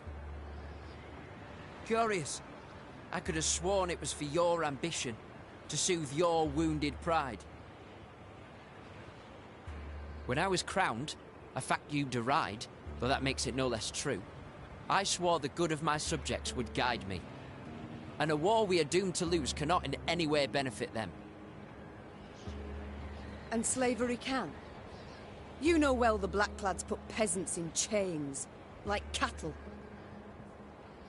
Reprehensible, I agree, but... And resettlement? Forced labor?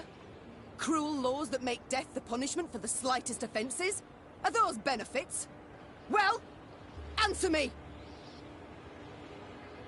I see I will not sway you, Mother.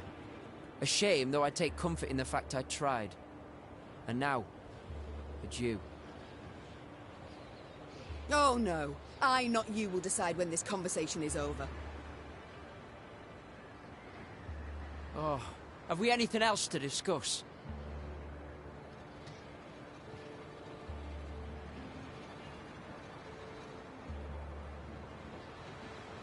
Are you perhaps aware that the Nilfgaardians tried to kill me? What? No,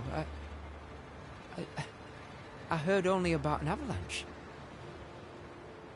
Which tumbled down through no small effort of an Imperial envoy. Never would I have agreed to such a heinous act. I believe you. I'm heartened that, despite all we... I believe you because I believe the Nilfgaardians wouldn't ever have asked your opinion. Think on it, son. Are you their ally or their tool? Can you ever be sure?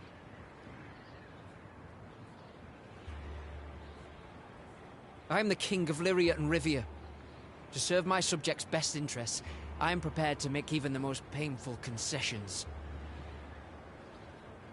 Might I leave now? Or is there more? Naturally. How did you know you would find me here?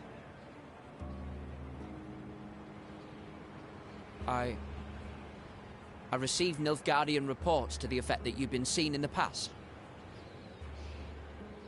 Oh, roses are red and so are your cheeks, my son. As ever when you're caught in a lie.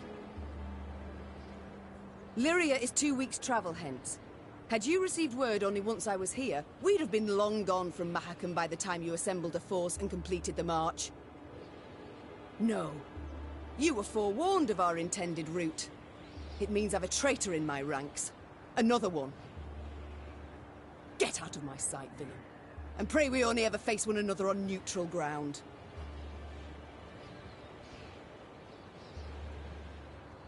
Meve struggled inside not to turn and gaze once more at her son. He'd changed since they'd last faced each other, grown manlier, and he wore the crown well.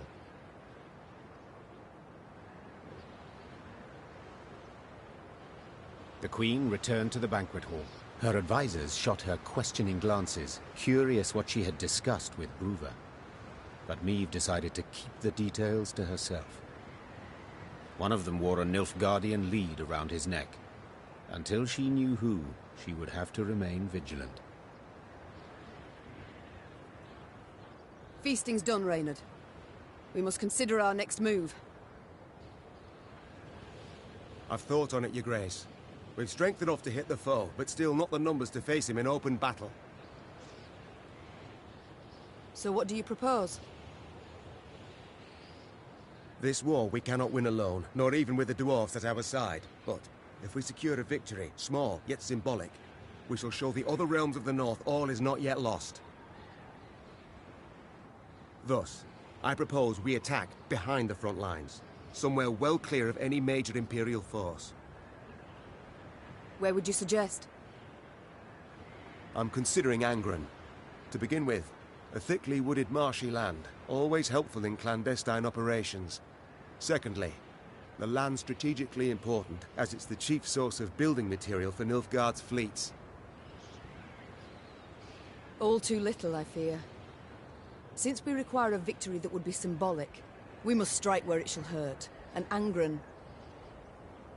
Just recently welcomed a new regent, in the person of Count Coldwell, my third argument.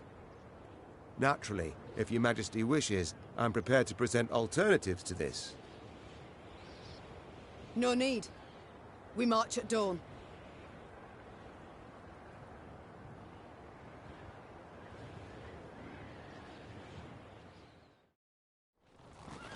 Meve had toiled, cajoled, persuaded, and gained the dwarves' support.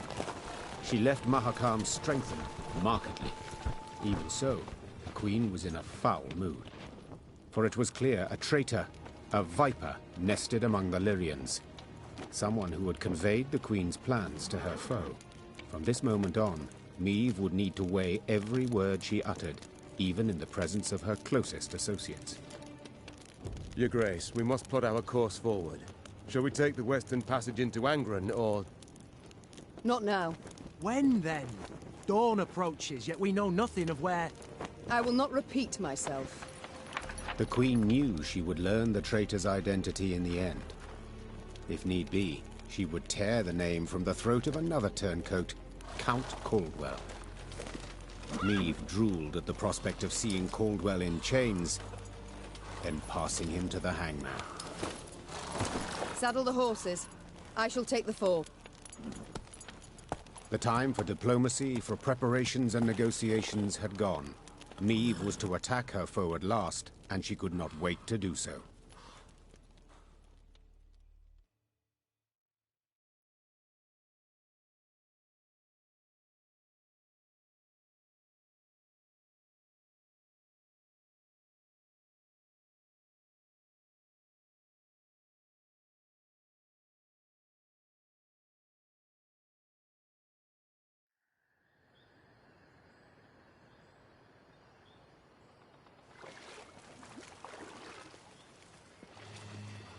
At long last, Meave's force reached Angren's marshy woods. Ever been? No? Count yourselves lucky. Are you certain we haven't lost our way? Alas, here there is no way. We continue south, that's all. South meaning the bottom. Should you ever venture there, I offer you this advice. Do your utmost to make no noise. Poor soul. His comrades cried out, reached out, but alas, amidst frothing waters they heard bones cracking, the moan of metal bent and crushed. What the... bloody hell, what was that? Rather not know, personally. Hold your positions! Arms at the ready!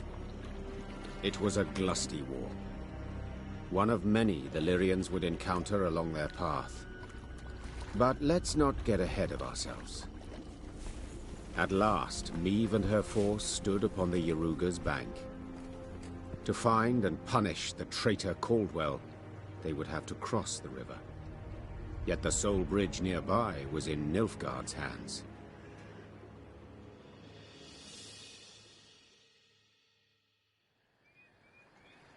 Your Majesty, some new reports require your attention.